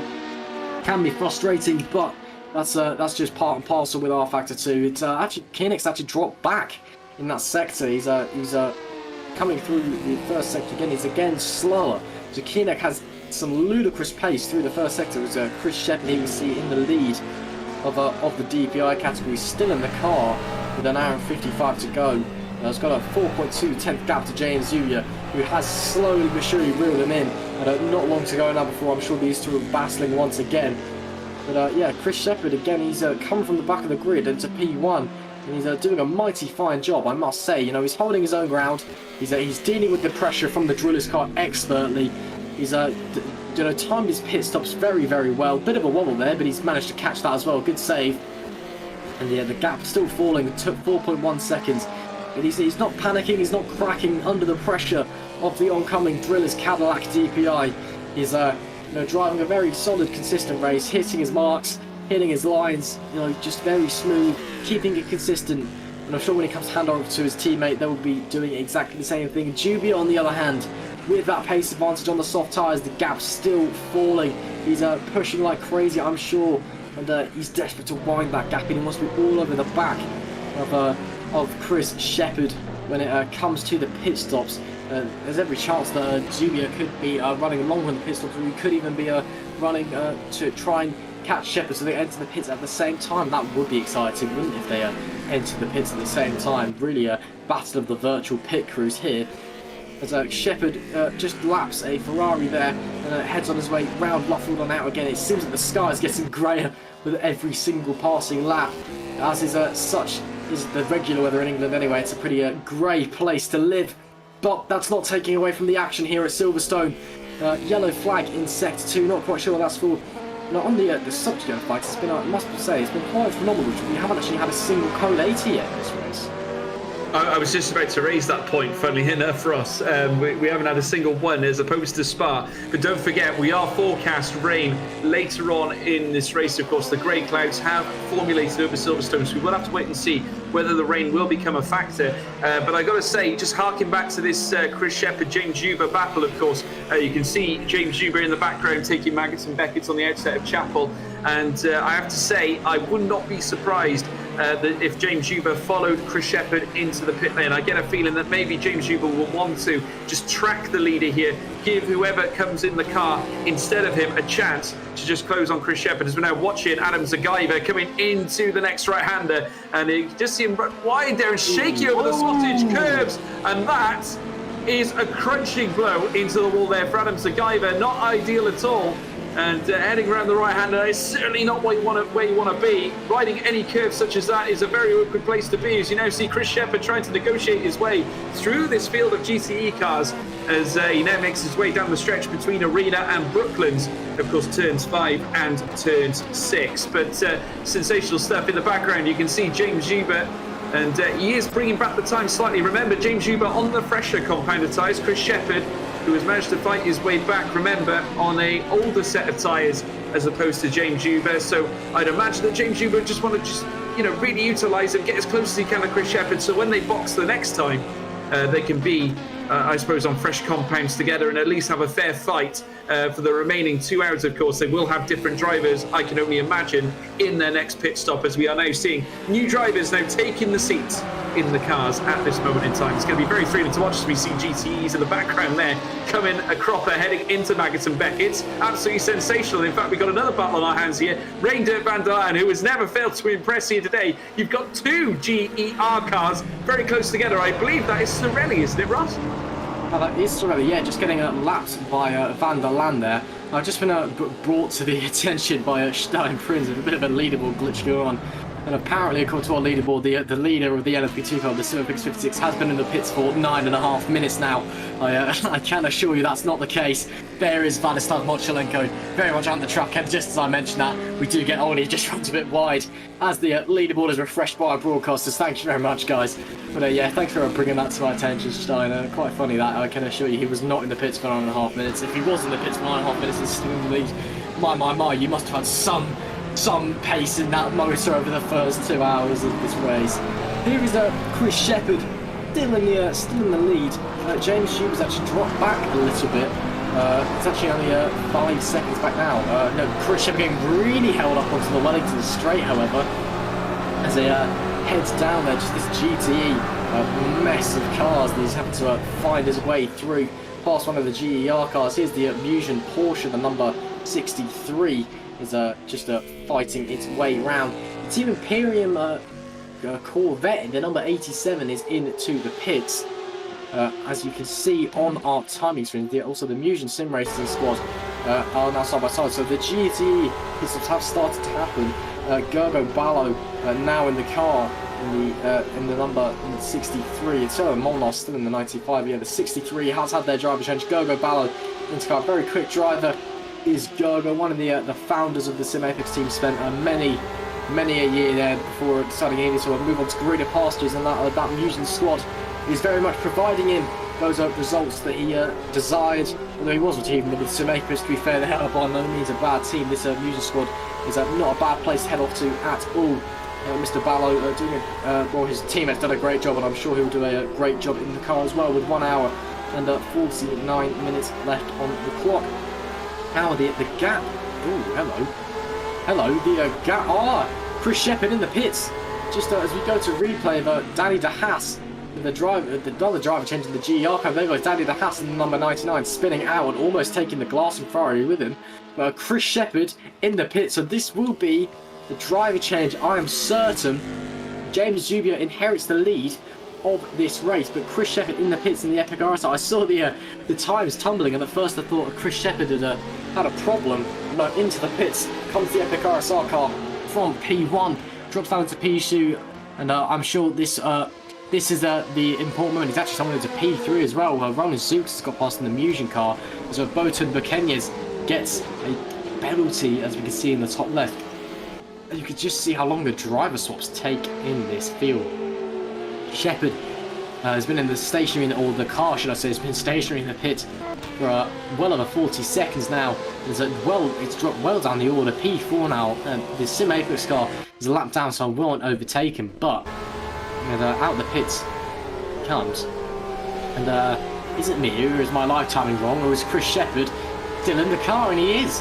Wow, fair enough. Chris Shepherd is doing a very long stint here today. I can't blame him. He's done a fantastic job so far, but yeah, very long drive here by Chris Shepherd, still in the car. So obviously not the driver change we were expecting to see there, George. No, not at all. He is still staying in the car. Half expected Epic RSR to make that necessary swap, and we'll have to see how this pays off for them. They are still currently in P4. They've obviously done a mammoth stop there indeed. I can only imagine that tyres and fuel have been looked at for that car indeed. They're currently in P4, as I said, and trying to close the gap now. And Red Archer VRT is now riding on board and watching here the Drillers Esports car, that of course being James Schuber, who is currently on top spot right now, running his own race. Hasn't got a lot of concerns. In behind him, Mugen Sim Racing are near enough 16 seconds behind.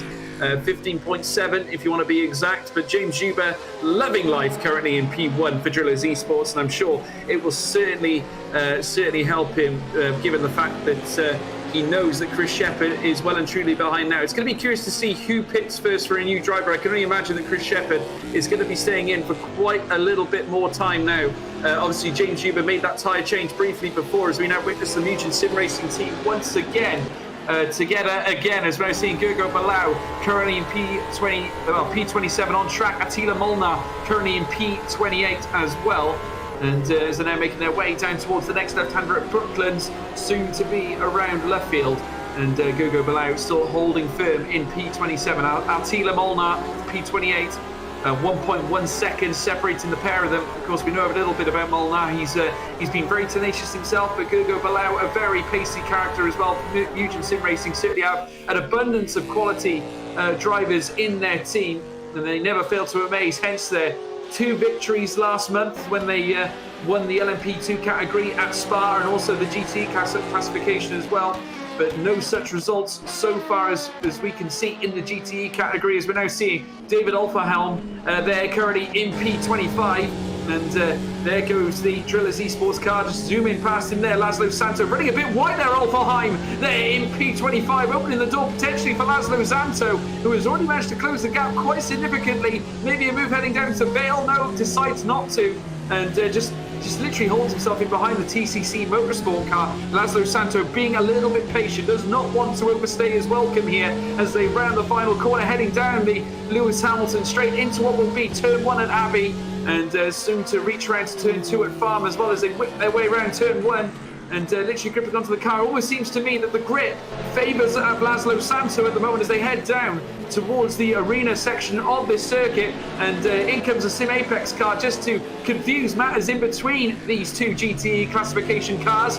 And let's see what happens here, because David Alfheim certainly looks like he's suffering a little bit with traction here. We've seen him sliding a little sideways in each corner so far, and Laszlo Santo seems to have the benefit of more grip as they come down through Wellington, now onwards towards Brooklands, and David Alfheim still holding on to P25 in behind Laszlo Santo, trying to join the party here, but still the time gap remains 8.5 tenths of a second. It's been absolutely, really thrilling to watch these two, I have to say. David Alfheim, we've seen him on the end of some battles in the past as they make their way down the stretch. Mugen Sim Racing, their DPI car in the pits now, and Van der Laan is in the pits as well. We'll have to see if there's any driver changes being made there too. Is running wide again. David Alfheim certainly going to open the door once again to Laszlo Santo as they come out through Maggots and Beckett once again. And as they do so, it's all a question of who's going to be bravest on the brakes here. Indeed, Alfheim seems to be a bit tender on those brakes there as they power through on the accelerator. Just look how much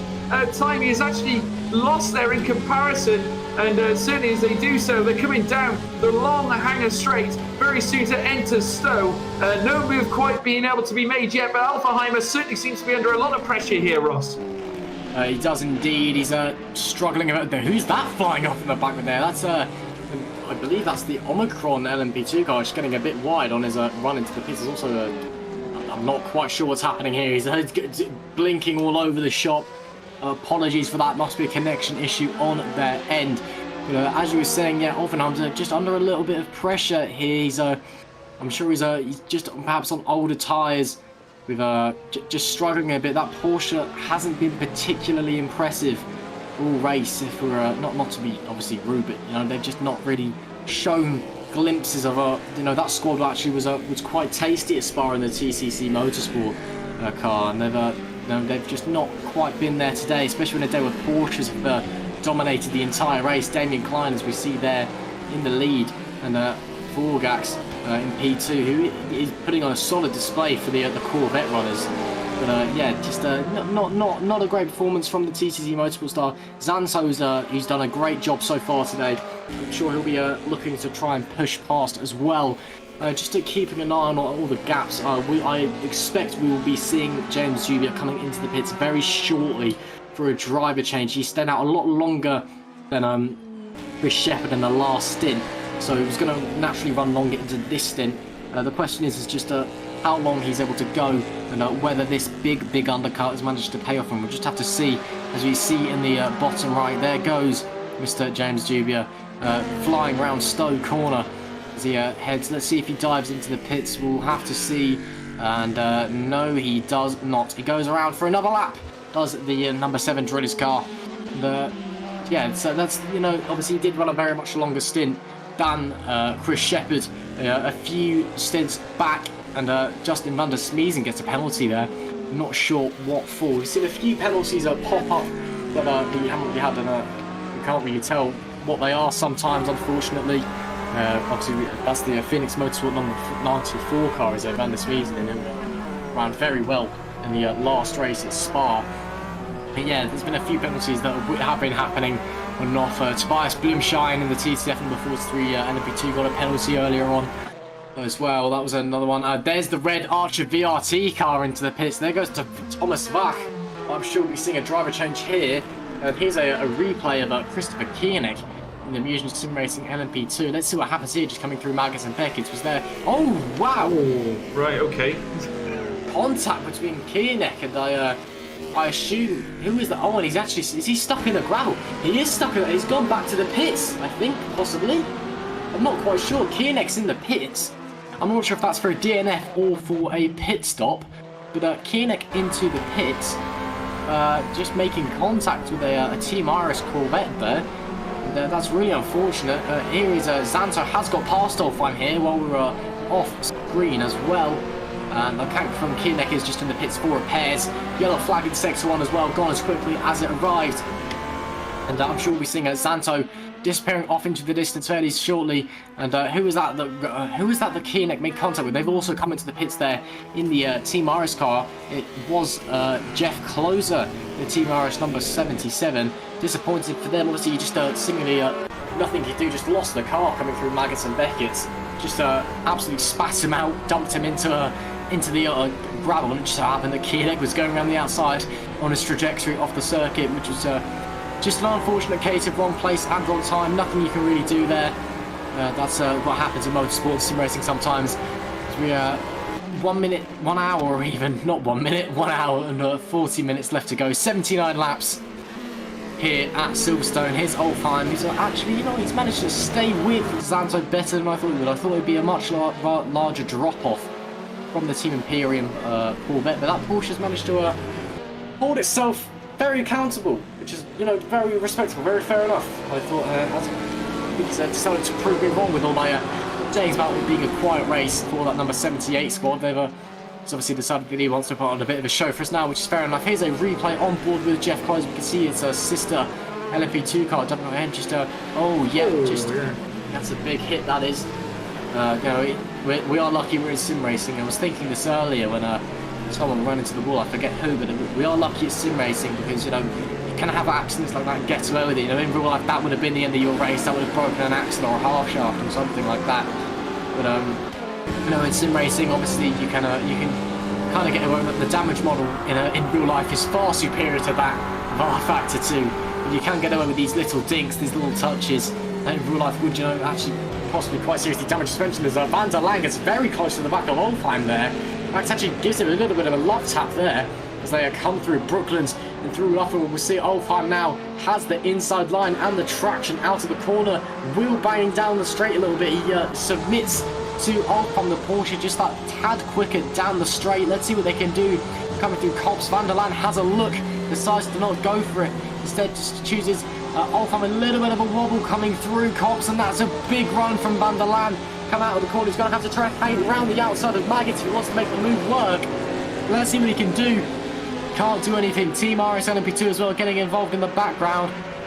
And it's a late dive from Van der Land. He just runs wide through Chapel. He's very desperate. He's going to cause a bit of a problem as well for the Iris car behind that laps the Iris currently in P2.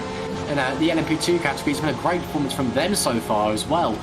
And Van der Land just losing out on a big chunk of time there, just getting a bit too keen, saw the gap, tried to go for it, didn't quite work out, but that's motorsport. Sometimes things don't work out, but he's still got a lot of time to get back up there. Here's a replay of Kamil Jablonski in the Omicron car. Let's see what happened here.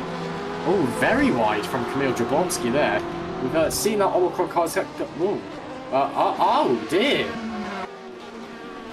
I am completely lost for words. That is a huge accident. What happened there appears to be some lag getting involved. Just a connection issue. Kamil Jablonski is out of this race. That Omicron 50 car is done. Unsurprisingly, obviously just rolling over and into the grandstand. Lucky that there's no actual people there because this is obviously rFactor 2. That would have been a very serious, I don't know what to say. That's an appalling incident, but he's just lagged into somebody. That's so bizarre. Oh, there's James Jubier coming into the pits and actually looking up round Attila Molnar, who's going very slowly indeed. It's a rear wing missing. Yeah, there's a rear wing missing on Attila Molnar. Was that the car that was glitched into by the? I'm not sure. Perhaps. Yeah, I believe that is, to be honest, Ross, I believe it is. And that's going to be a long stop if it is what I think it is. Attila Molnar having issues getting into the pit bay. But here's Van der Land again. And I've got to say, I've run out of superlatives for this man. He's been absolutely sensational today. I've had very much the fortune of commentating on many of his moves this race already, and Van der Laan already all over the back of David Alfheim as they make their way through Mackett and Beckett, and once again he's plugged right into the back of that Porsche as they make their way around Chapel. They're wheel to wheel again, and Robert Van der Laan has been absolutely incredible as they make their way down the hangar straight and in the GER car, making his way around the next right-hander, the Stowe car, and well, Stowe corner shall I say, as the car winds its way through the inside, a little bit of tugging and bashing there, right through the Stowe corner. They're still wheel to wheel, about to head down towards Bill Kerr, 3 wide, down indeed with another GTE car in the midst as well. Van der Laan still trying to muscle his way through, but it's not enough. David Alfheim still holds on the P5. Rainer Van der Laan, very unfortunate on that occasion. What's he got to do to dispatch this man? The TCC Motorsport still holding on to P5 in the GTE category, and in comes another certainly another prototype car. Van der Laan now tries to take a dart move down the outside. I believe he was still in the midst there. We cut away from that battle with another one in the midst as we now make our way down through the Wellington Straight. The Future Esports car in the midst with the Solo Sport car there. Another GT battle to enjoy as they make their way down into what will be indeed down towards Brooklands. Diving down goes the Solo Sport racing car. Elementary stuff, textbook manoeuvre indeed, and got to say he's got to be delighted with that, Ross. An excellent manoeuvre indeed. And there we see Henry Sinek. Driver swap has happened in the Driller's car. Henry Sinek is out. He's got a 24-second gap to the Epic RSR car, but the Epic RSR car does still need to have a driver's change. So at the moment it's advantage Drillers Esports. That 7 car sitting very comfortably in P2 at the moment. They've got a good buffer given the driver's swap to Epic RSR. Let's just see what can happen. But yeah, crazy stuff going on in GTE at the moment, and it's all kicking off once again in the Discord. It's been a very hectic race for the GTEs today. We've had accidents, scandals, we've had it all. Here's Damien Klein in the Phoenix car up against Laszlo Zanto once again. The Phoenix and the Imperial cars have been locked in battle all race long, and Laszlo Zanto's done a spectacular job, must be said. Him and Van der Laan, I think, as it stands, are my 2 drivers of the day at the moment. They've been phenomenal, the pair of them. And Zanto is putting up one hell of a defence here today. Coming into Stowe, Klein is faster down the straight. Zanto actually runs a bit wide through Stowe there. But yeah, Damien Klein just trying to reel in that Corvette. Klein has had a pit stop, Zanto has not. So he's on fresher rubber. But yeah, this is Zanto, again, phenomenal drive from him. He's just done nothing wrong today. He's been phenomenal. There goes one of the Valet Esports cars up the inside to lap him. And Zanto managed to actually open a bit of a gap there. I think Klein got held up by all the prototypes going past into the final few corners. And the same thing's happening here to Zanto. And actually, Klein also now has Van der Laan to deal with. Van der Laan now out of nowhere is back all over him again, so here we go. Van der Laan back into attack mode, and there he is. Look how close he is to the back of the Phoenix Motorsport. He's already going for the move, side by side, quarter panel to quarter panel. Here we go. Rainer Van der Laan in the Global Endurance Racing number 90 up the inside into Brooklands. This is going to be a move and a half, and it is great move by Van der Laan. Can Klein get the switchback though? No, he cannot. Van der Laan up into P4, and another spectacular move for the number 90 Global Endurance Racing car. What a drive we've seen from Van der Laan here today, and just picking up another place. It's a phenomenal stuff from the number 90 Global Endurance Racing car as they're on their march further up the grid. There's still an hour and a half to go here. Next up on the list, Laszlo Zanto and the Team Imperium Corvette, and there's only 1.7 seconds to make up, George.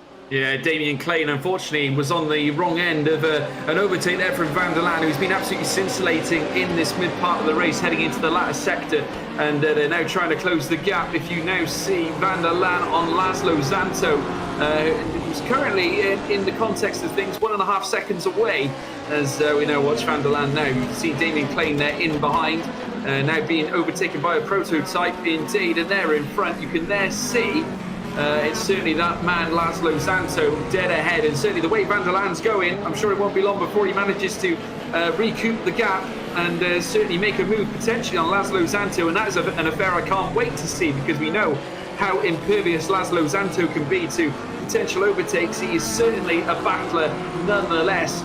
Certainly the way things are strung out right now, no changes at the top. Still Chris Shepherd in front for Epic RSR, and they're leading the way in the DPI class. Drillers Esports P2 with Henry Sinek who of course has swapped in indeed for certainly their man. As you can now see in P13, Martin McGurley, who is now in the Nugent Sim Racing team. Matthias Moose there for Red Archer VRT. Darius Andre still out for Sim Apex, as well as we now right on board with the battle going on between Laszlo Zanto, and already Van der Laan has got within that second gap now, and that is tremendous scenes as Van der Laan down the Wellington straight now. Can he make a move heading into Brooklands? Relentless Van der Laan. He is not letting anything slip here. Laszlo Zanto holds the inner line, so it's going to give him the advantage certainly, but as they head in towards Luffield, in towards Woodcote, you can almost see him pushing him along here. Is Van der Laan. Incredible stuff. I've got to say, never a dull moment with this man at the wheel as they now round Woodcote, now heading down towards the Old Paddock Straight. You can now see him in the midst. Can he get a move going in towards Cops? That would be sensational. I wouldn't write off anything at this moment in time as Van der Laan still plugged into the back of the Team Imperium car, but Laszlo Zanto hanging on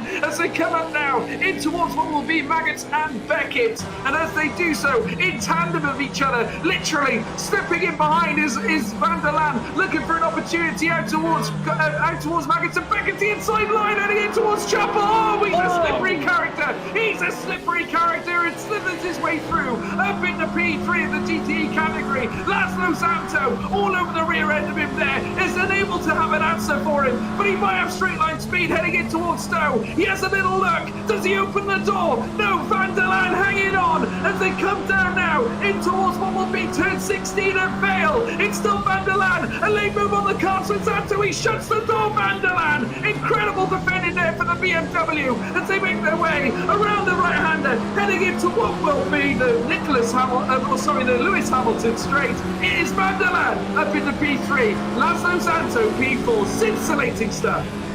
Van der Laan, this is his race at the moment. He is absolutely dominating at the moment. He is the driver that everybody wants to see on the screens. You know, we've seen several fantastic drives out there today. Laszlo Zanto being one of them, actually, as I mentioned earlier. With Van der Laan, my oh my, he's had a phenomenal race today, and he's just continuing to push further and further up the grid. Fantastic stuff. And Jan Vosnicker as well has made his way up to P3, which is no bad shout at all from the man who had a big penalty and fell down the oil roller. But yeah, Van der Laan just fighting his way through. Saw the opportunity, went for a bit of a touch as well with Zanto on the way through. Managed to keep it in the straight line and off into the distance he goes. Phenomenal stuff from the GER driver there. Now he's got a little bit of a gap to the Future Esports Corvette as well, but I'm sure at the pace he's going, he'll be up there in no time fighting for P2. Here we see Koenig and Bekenyes. Bekenyes has had a couple penalties in that Valet Esports car. It's had a bit of a mixed race. That has it. He was spam out earlier on the fights. We're back, and there goes wow, that's as easy as it comes. Koenig sweeps down the inside of Stowe corner. Very nice move there from Christopher Koenig. Actually, he's gets the move done. Christopher Koenig up to P4. Very nice. Now he's just going to unlap himself and find the Drillers Esports squad in front in the 47. But yeah, lovely move from Koenig, sweeping through, and now he just starts his charge forward. But yeah, Van der Laan and Jeff Closer gets a penalty as well. I'm not entirely sure why he's got a penalty in the Team Iris number 77. Hopefully we might be able to get a replay if he's taken someone out perhaps. But yeah, again, great stuff from Van der Laan. He's been so scintillating in this last hour. He's been just setting the track alight. It has been his race today, and he's just, proving why he's one of the top GTE drivers on the grid. And he's been absolutely phenomenal. Here's David Martin in the lead of the GTE category, 6 seconds behind to the global endurance. So wait, so Van der Laan has already. Oh no, I see what's happening. I believe that the Team Imperium Corvette has perhaps pitted. No, hang on. I think yes. Apologies. There has been a pit. Akos Forgax in the Future Esports car has come into the pits. I thought there would have been a spin somewhere. Here's Akos Forgax. Oh no, there is. Oh my goodness, what is this? That's a crunchy flow. That's a crunchy. Oh dear. That's a roll. That is a major roll, and I have to say, major damage surely on that Future Esports car, and that is certainly, I would imagine, explains a lot of what we're on about. Akos Forgax now in the car. They're still in the pit lane though at the moment. Ross, Future Esports still in the pit lane. So at this moment in time, GER benefiting off the back of that, I believe. P2 now and chasing, only 5 seconds away from Solo Sport Racing at this moment in time. So David Martin has got a little bit to think about here, because Van der Laan, ever relentless, he's now closed the gap by 0.4 of a second as we now re-look at it. Akos Forgax in the car, and look at the, it was like a gymnast. That car isn't meant to do flips like that. Heading off into the gravel trap, and not ideal at all. So that will allow Van der Laan up into P2, and the GER car will now look to close the gap on Solo Sport Racing's David Martin, with the gap now coming down. And I've got to say, it's cascading down. He's down a second, and literally Van der Laan now only 4 seconds away. It's not going to be long before we see them tying up once again. I have to say, Ross, I can't wait to see what happens there. Certainly a battle on the cards here. David Martin v Van der Laan. I cannot wait till that comes around, as we now keep an eye on a couple of Mugen Sim Racing cars. The prototypes making their way out of the Wellington Straight into the Brooklands corner. It's been an exceptional race, and we've enjoyed every minute of it. I cannot believe we're into the final 1 hour and 25 minutes. Incredible stuff. It's just absolutely flown by, hasn't it, George? Yeah, David Martin's also in the pits, I believe. Yes, he is. David Martin in the pits, so Van der Laan will inherit the lead. And that will be Thomas Blumschein. Oh, dear. He's not on a great race, has Blumschein. Just moving out way too late. Oh, that's just horrible for the future esports squad. They were running so well, getting caught in that horrible accident. And round they go, and over they go. And into the lead of the GTE category goes Van der Laan through the pit stop. And just something to note, actually, Henry Siddick is actually losing time on Chris Shepherd. Maybe just because he's got a heavy load of fuel on board, perhaps, or he's just trying to settle into the car. But that is interesting to see. Henry is by no means a slow driver, but he's lost 5 seconds over the course while he's been in that car. Chris Shepherd does still need a driver swap, so Henry does need to get a bit of a shift on. Maybe he's just not quite settled into the rhythm yet. Yeah, he needs to get a move on if he wants to get back up there. Here's David Martin back out the pits, just in front of Laszlo Zanto. Zanto, again, another driver who I think's had a superb race today in that Imperium Corvette, just driving his own race. He's put up a big display. Obviously, he's this last kind of 10 minutes, Van der Laan's made him kind of left him out and hung him out to dry, as we see Porsche running very wide there. But yeah, he's had a very solid race, but yeah, he's just going to maybe try and fight with David Martin. This is a very good opportunity as Sam Waldridge gets a penalty there. I'm not entirely sure why either. Getting a lot of GTE penalties today. Sam's I know Sam is a very nice guy, so hopefully he's not done something too horrible. But here goes Laszlo Zanto. You can see he's actually slower on the straights. That Corvette maybe just not quite having the grunt of the Ferrari in the turn. Oh no, there's contact there! Contact there! Was that contact, or was that just the Phoenix car spinning out? I believe there was a little bit of contact with Justin van der Smeesen there in P30, just spinning, heading into Stowe Corner, and he is now tailing down the grid. He's on what looks to be the soft tyres, and he's now been overtaken by Sam Waldridge and Simon Clausen as well, both on medium compounds. That is absolutely regrettable there for the Phoenix Motorsport car. I believe that was the number 94. I think I'm right in what I'm saying, but obviously a lapped car nonetheless. And that, of course, is going to upset the balance here in this race, as Laszlo Zanto now is putting the pressure on David Martin for that second place spot. We'll just have a look at the replay again. Here's Van der Smeesen, number 94 Phoenix Motorsport. And yes, a tap going round Stowe is all it took. You get thrown out wide at Stowe, and the drivers just seem to be struggling with the braking point, and it's causing them to certainly touch bases with each other heading into corners such as Stowe. Lots of these types of corners here at Silverstone, as David Martin now under pressure from Laszlo Zanto. The gap now currently 0.5 of a second as David Martin tries to hold on with the Solo Sport Racing car, and obviously he's been on the tail end of a few overtakes. Unfortunately, Laszlo Zanto looking to increase his punishment right here as they come through the old paddock straight down towards what will be Cops Corner. Turn 9 this is, before they reach Maggots and Beckett. So I've got to say, Maggots Beckett has been very decisive here, as we're now seeing an overtake here with Gigi Sonneveld, who actually overtakes Alfie Bevan, heading around heading what will be around Club Corner now into what will be the Lewis Hamilton straight, and losing a little bit of shape there was Alfie Bevan for Santa Motorsports, and now the gap drops by near enough 0.6 of a second. So the Valley Sports car, Sonneveld up into P7, and I got to say, Alfie Bevan looking a little uncomfortable in that Santon Motorsports car as they make their way through Sector 1 heading through Arena. We'll have a look at the replay now. You'll now see it as we head round Stowe. How many times have we seen overtakes like this around Stowe today?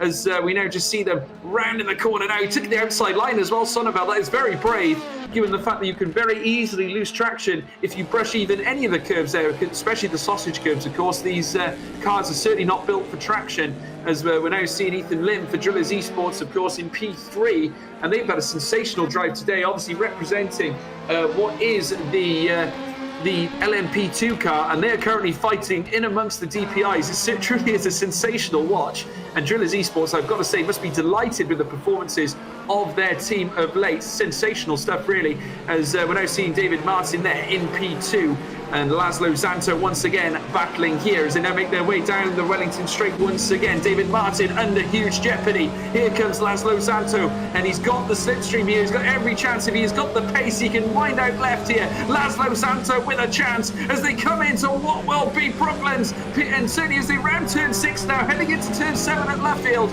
and they're trying to grip to every part of the apex. Do not brush any of the curves. Can't afford to spin out here. Here comes Laszlo Zanto on the outset. Blue flags wave here at the Silverstone circuit, as in comes the LMP Drillers Esports car down the old paddock straight once again. David Martin still in P2. Solo Sport Racing certainly not solo right now, because Team Imperium, who is certainly not imperious to certainly giving out overtakes to other cars as they come down the semi-straight now, leading into Nugget and Beckett's. LMP2s and DPIs are plenty here at Silverstone as they round the next section of corners, and in behind we got Laszlo Zanto literally probing the rear end of David Martin right now, and there's a couple of Porsches in behind now as well as they round out towards the hangar straight. Laszlo Zanto, can he gain any time at all as they head down in towards Stowe? Can he open the door here on David Martin? The Solo Sport Racing car still holding on. The speed in this setup, it certainly has offered him help as they round the round, and now David Martin, still here comes another LMP as they round into what will be the next last inch of this curve heading into Vale, and still David Martin hanging on. A little bit of tap in there with the prototype coming through as well, but Laszlo Zanto just simply can't find an answer here. David Martin driving superbly to defend his position, Ross. This is a superb contest. Yes, indeed. Martin is no slouch in that Ferrari, and he's putting up a very strong defence against Laszlo Zanto. Zanto's looking left, he's looking right, he just cannot find the way through. David Martin's putting up a superb defence. That Ferrari has been quick all race long, and the top 3 cars in GT, all in the home runs, have had spectacular races. All the drivers have driven phenomenally. All the cars have been superbly quick. And an hour and 19 minutes left on the clock. Laszlo Zanto is acting like there's 3 minutes left on the clock. He's so desperate to get on get higher up on that podium. He's just looking for the way past David Martin. That Corvette, he knows it's got the pace. He knows that he can get the overtake done, but he just can't quite find the gap to get through. On another note, it appears that anybody in the Netherlands may possibly be having a server issue. It's not a worldwide, but we've had 4 people who've just left the race out of nowhere and had their vehicles stored in the garage, according to the game. But all of them have been all of them live in the Netherlands, and it's only 4 of them. It's not everybody. So it appears to be that there is a server problem specifically for drivers in the Netherlands. So that's a real shame. Hopefully everyone who does live there can get back in quickly. But unfortunately, it's one of those things. Unfortunately, that you can't get past. It's just server problems happen. So we do apologise for that. It is heartbreaking if you get this far into a race, and it's not a country motivated attack. I can assure you that. But that is really horrible for drivers in the Netherlands who are out on track and now cannot get into the car. That is a big shame. As Tobias Blumschein gets the penalty for that incident with the Future Esports Corvette. As you can see, there's a cluster of cars. Zanto and Martin are getting overtaken by the entire prototype field by the looks of things.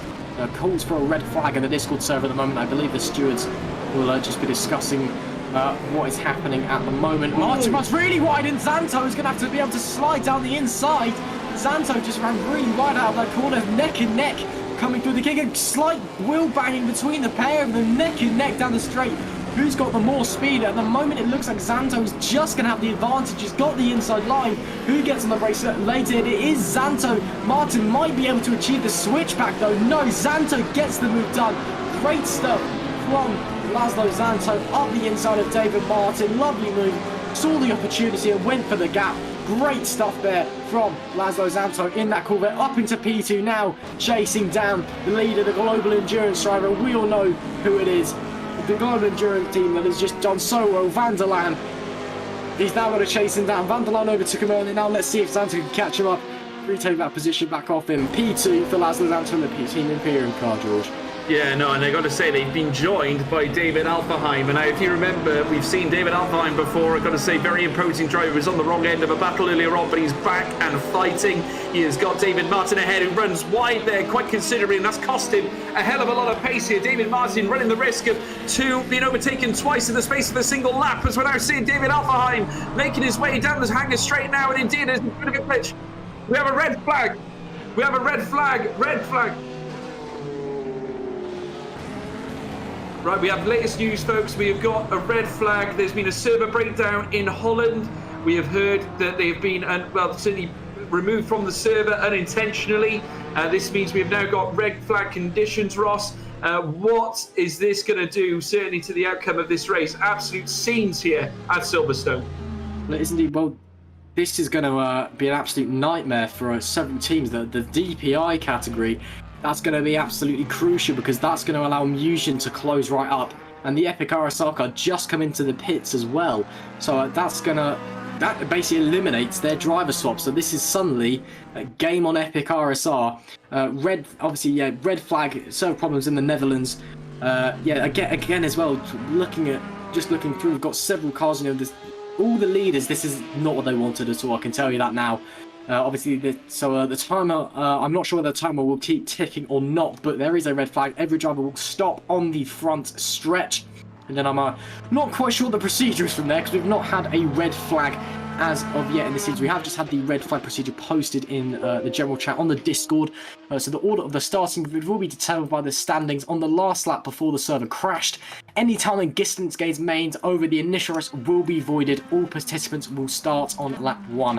And the new race will start according to the same starting procedure for the official race. So we will have a new race start, but all of the timings between the drivers are null and void. So it's like the race is totally reset. This is a big shake-up heading into the last hour, George, and it's certainly going to make it a bit more exciting. But the leaders are probably holding their heads in their hands.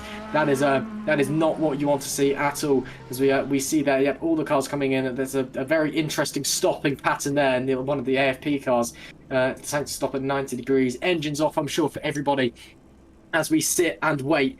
Yeah, red flag server issues in the Netherlands. As we can see there, the official session has been red flagged. The timer will continue to tick down for the time being. There is the Epic RSR car, who is going to be absolutely loving Ryan Elliott now at the wheel. He's going to be absolutely loving the fact that he's now just going to be right behind Henry Sinek. Yeah, red flag. Now we're just going to wait and see what happens. Hopefully the issues in the Netherlands are quickly fixed. But that is a disaster for anybody in the lead. But it also opens the race back wide open. Anything can now happen. I mean, anything does happen in motorsport and sim racing, but now the gaps are null and void. So we have really got an intense last hour on our hands here, George. Yeah, we certainly do. And it means, obviously, I get to shout pedal to the metal once again. And I cannot wait to do that. Just to answer a few people in the chat, it does mean, indeed, I know there's a lot of confusion currently as to what's happening here. Obviously, we had a server issue. Unfortunately, the Dutch side of things, a lot of the guys from Holland have actually been kicked from the session due to a server issue. And it has meant that several drivers who were based in Holland have witnessed a server crash. They have unfortunately not been able to continue. So we're having to have a red flag just so we can restart the session, get everyone back on the straight and narrow. There are cars now stopped on the main straight. We will then get the train of cars going again. Obviously, the gaps are null and void now. Everyone is basically starting like it's the start of every race we have here on VMG. So we're going to be very shortly seeing them all grouping together. And I'm sure we'll probably have one pace lap one formation lap, Ross, before we kick things off again. Yep, by the sounds of things, just seeing what's going on the server, looks like it's going to be restarted with 1 hour remaining. We'll just have to see what happens. There's a lot of drivers who are not very happy with the red flag. It appears there's been a bit of confusion. Some drivers believe that the race should be ended here due to the race being over 50% total race distance completed. This is mainly the drivers in the lead who are calling for this, which doesn't surprise me at all. But yeah, it's obviously it's down to the stewards. If there's any mix-up, the stewards have to be the organisers of the league are the ones who make the final call. We will let you know what is happening. The people seem to believe that the race is over, but the stewards seem pretty adamant that the server will be restarted. So we'll just have to see what's going to happen.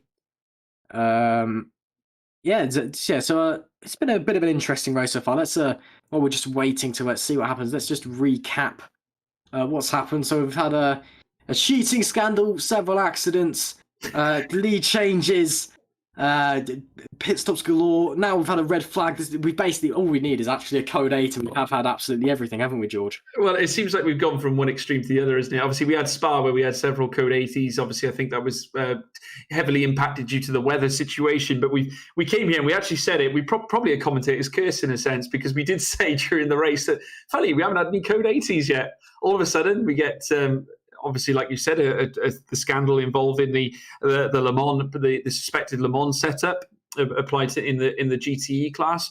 And then, of course, there was the cars jumping all over the place. All of a sudden, everyone from Holland gets disconnected from the server. Now we have a red flag. It's gone from nothing to, oh my God, in a space of a couple of hours, which is absolutely unbelievable. And you can see there, Race Control have made a statement: red flag due to major network issues in the Netherlands, and therefore the session is red flagged, at least for now, folks. We'll give you an update as we carry on, of course. I mean, this will give us a chance, I suppose, Ross, to sort of analyse what has happened today. Obviously, currently, Drillers Esports, currently on top spot in the LMP2 category, or sorry, the DPI category. And you've got in behind as well Ryan Elliott for the Epic RSR. Obviously, Chris Shepherd making the jump out for Ryan Elliott to come in. Interesting to note as well, Sim Apex, Sebastian Apostel. And I got to say, I'm a huge fan of Sebastian Apostel. If you guys remember, back at Spa last month, we got to witness a real a real dramatic, several overtakes that Sebastian Apostel was certainly handing out in that race at Spa. And I have to say, it was absolutely phenomenal to watch. So many talented drivers here in this VMG series. And we're looking forward to seeing what else we're going to be expecting in the races to come as well. But just look at that top end. You've got Henry Sinek, Ryan Elliott, Martin McGurley, Matthias Moos, Sebastian Apostel, who I think under red flag conditions, if we do get a restart, I think he's one to watch. Yeah, obviously we're still waiting to see what's happened with the whole restart scenario. But yeah, he will definitely be one to watch. Very quick driver, as you said. Really put on a display for us at Spa, and obviously because everyone's going to be, if we do restart, everyone will be all compact again. Everyone's going to be basically all the gaps are null and void. So it's really going to be interesting to see. My main attention is going to be up the front, Henry Sinek versus Ryan Elliott, and Martin McGurley as well in the Mugen Sim Racing car, and P123 and DPI at the moment. They're definitely ones to keep an eye on. Sinek is a very quick driver, and he'll want some penance after his strategy gamble didn't pay off at Spa. Ryan as well will be I think he'll be overjoyed by the fact that his driver swap essentially has lost him no time whatsoever. So I think he'll be over the moon with that. Just looking through the grid as well, there's a lot of quick drivers out here today, as always in VMG.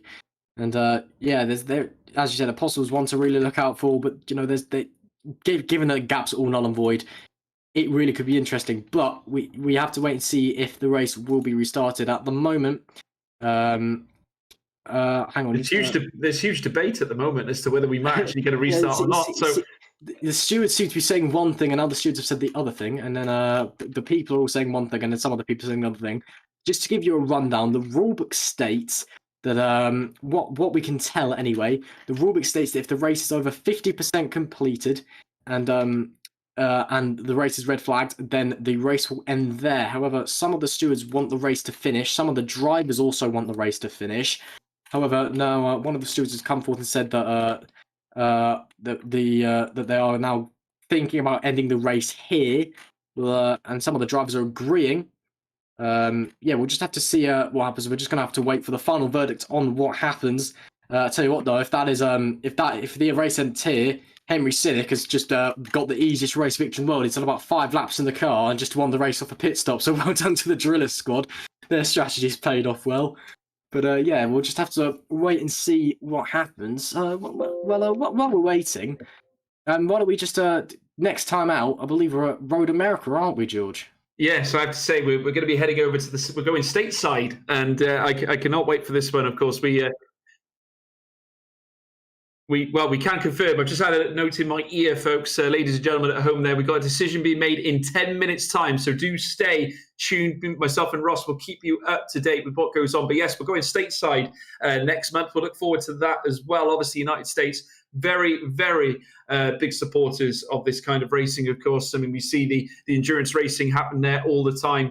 And I have to say, I'm really looking forward to taking this over to the state side of things. But obviously, this is intriguing now. I can't take myself away from this situation here, Ross, because this is absolutely intriguing. We've got very much a split decision as to where we want to go with this. Obviously, we're going to keep you guys posted as to what happens as things go on. But Drillers Esports in with a huge opportunity to get a P1 in the DPI class, a P1 that they probably didn't expect to get so early on. Yeah, I mean, obviously that Driller squad was running P1 earlier and then had a penalty for an incident and dropped down the order. James Jubia was fighting his way back through, and then they were kind of locked in this battle with the Epic RSR squad of Ryan Elliott, Chris Shepherd. Well, Ryan Elliott's in the car now, but it was Chris Shepherd in the car at the time.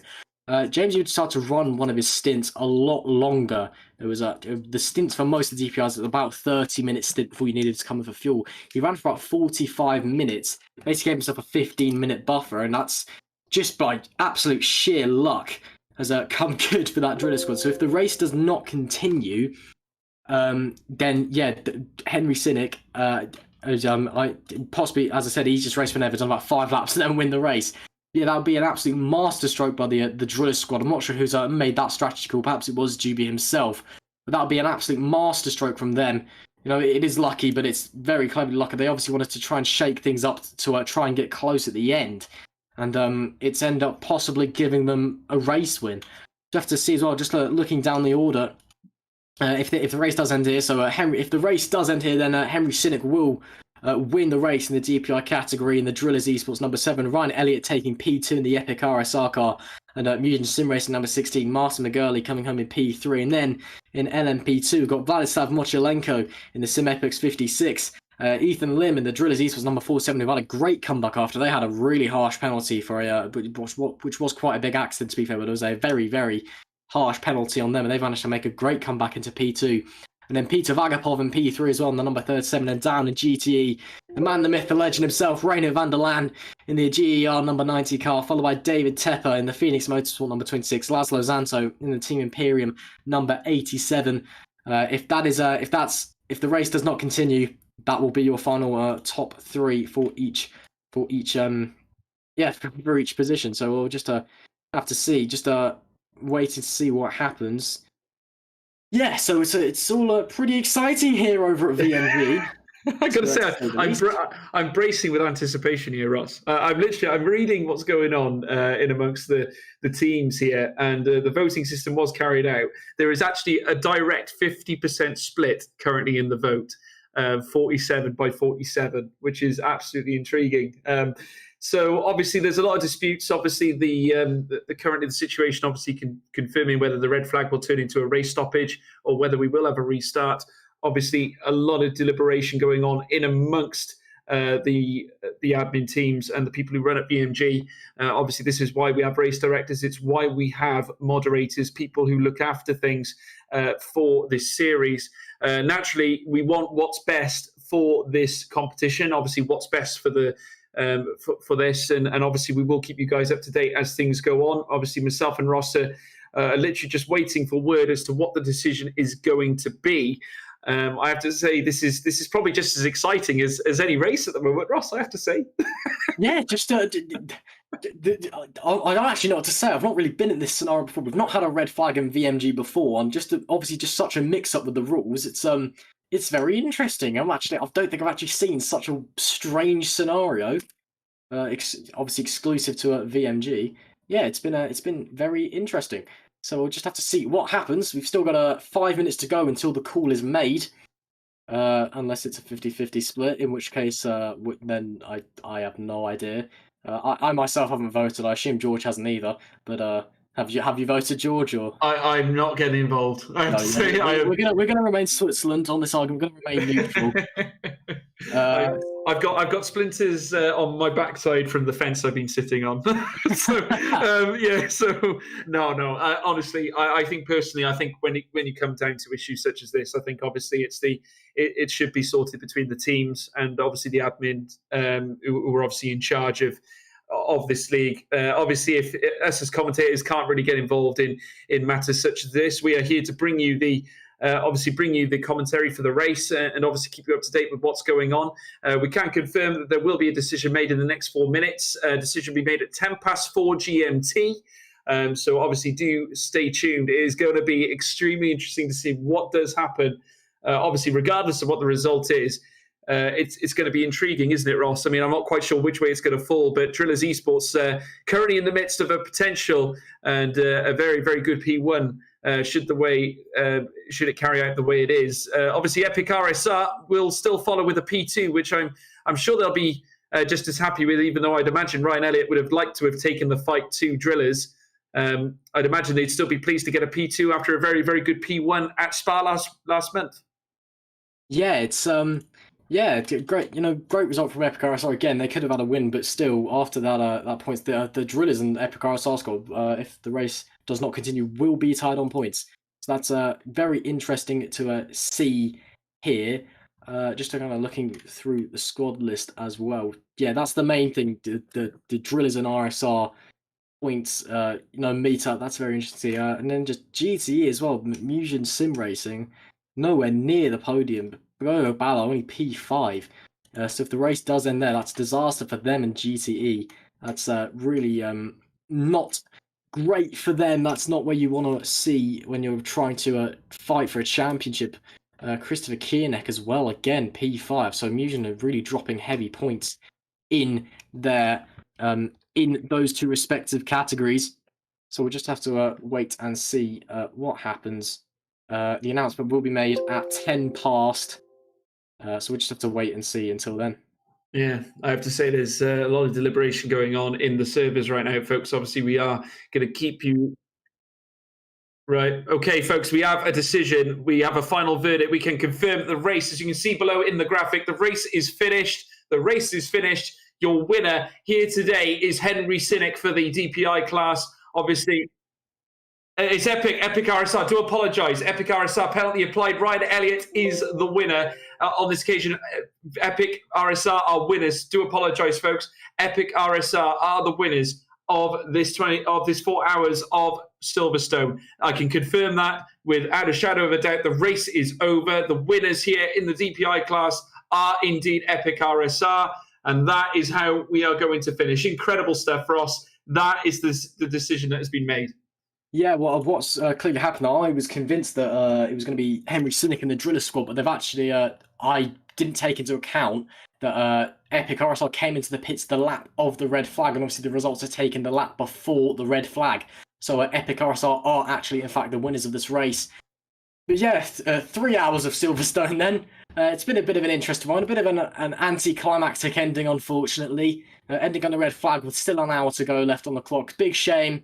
Obviously, there's been a bit of a debate in the community. A lot of people unhappy with that final result, but we've stuck with the rule book, and yeah. So that, unfortunately, that's the end of our race here today. But thank you for tuning in. Thank you, George, as well. Before we go, let's just spice it up. But obviously, there's still an hour. Well, we're still supposed to be streaming for another hour, so we can milk this as long as we want, really. Who would you say that your driver of the day was? Oh, there's only one man for me. I have to say he was absolutely superb as well. Reindert van der Laan, I have to say, an incredible drive. And I've got to say, I will be clipping some coverage from some of those overtakes later on for commentary golden moments that you can see on my Twitter page as well that I tend to do. He was absolutely scintillating today, and I enjoyed everything he was doing. And I got to say, I really can't wait until the American circuit, the 4 hours of the road of America. I got to say, it's going to be absolutely superb, and you can see that on the 20th of March, Ross. You can indeed, as always, live here on VMG TV. Well, we are going to end the stream here. Bit early, bit anticlimactic, but still with a great race on our hands. It was only 3 hours, but nonetheless, it's still very much enjoyable. So thank you for tuning in here for the 4 hours of Silverstone in the VMG Endurance Series. Tune in next time, round 3, 4 hours of Road America here on VMG TV, and we'll see you then. Thank you.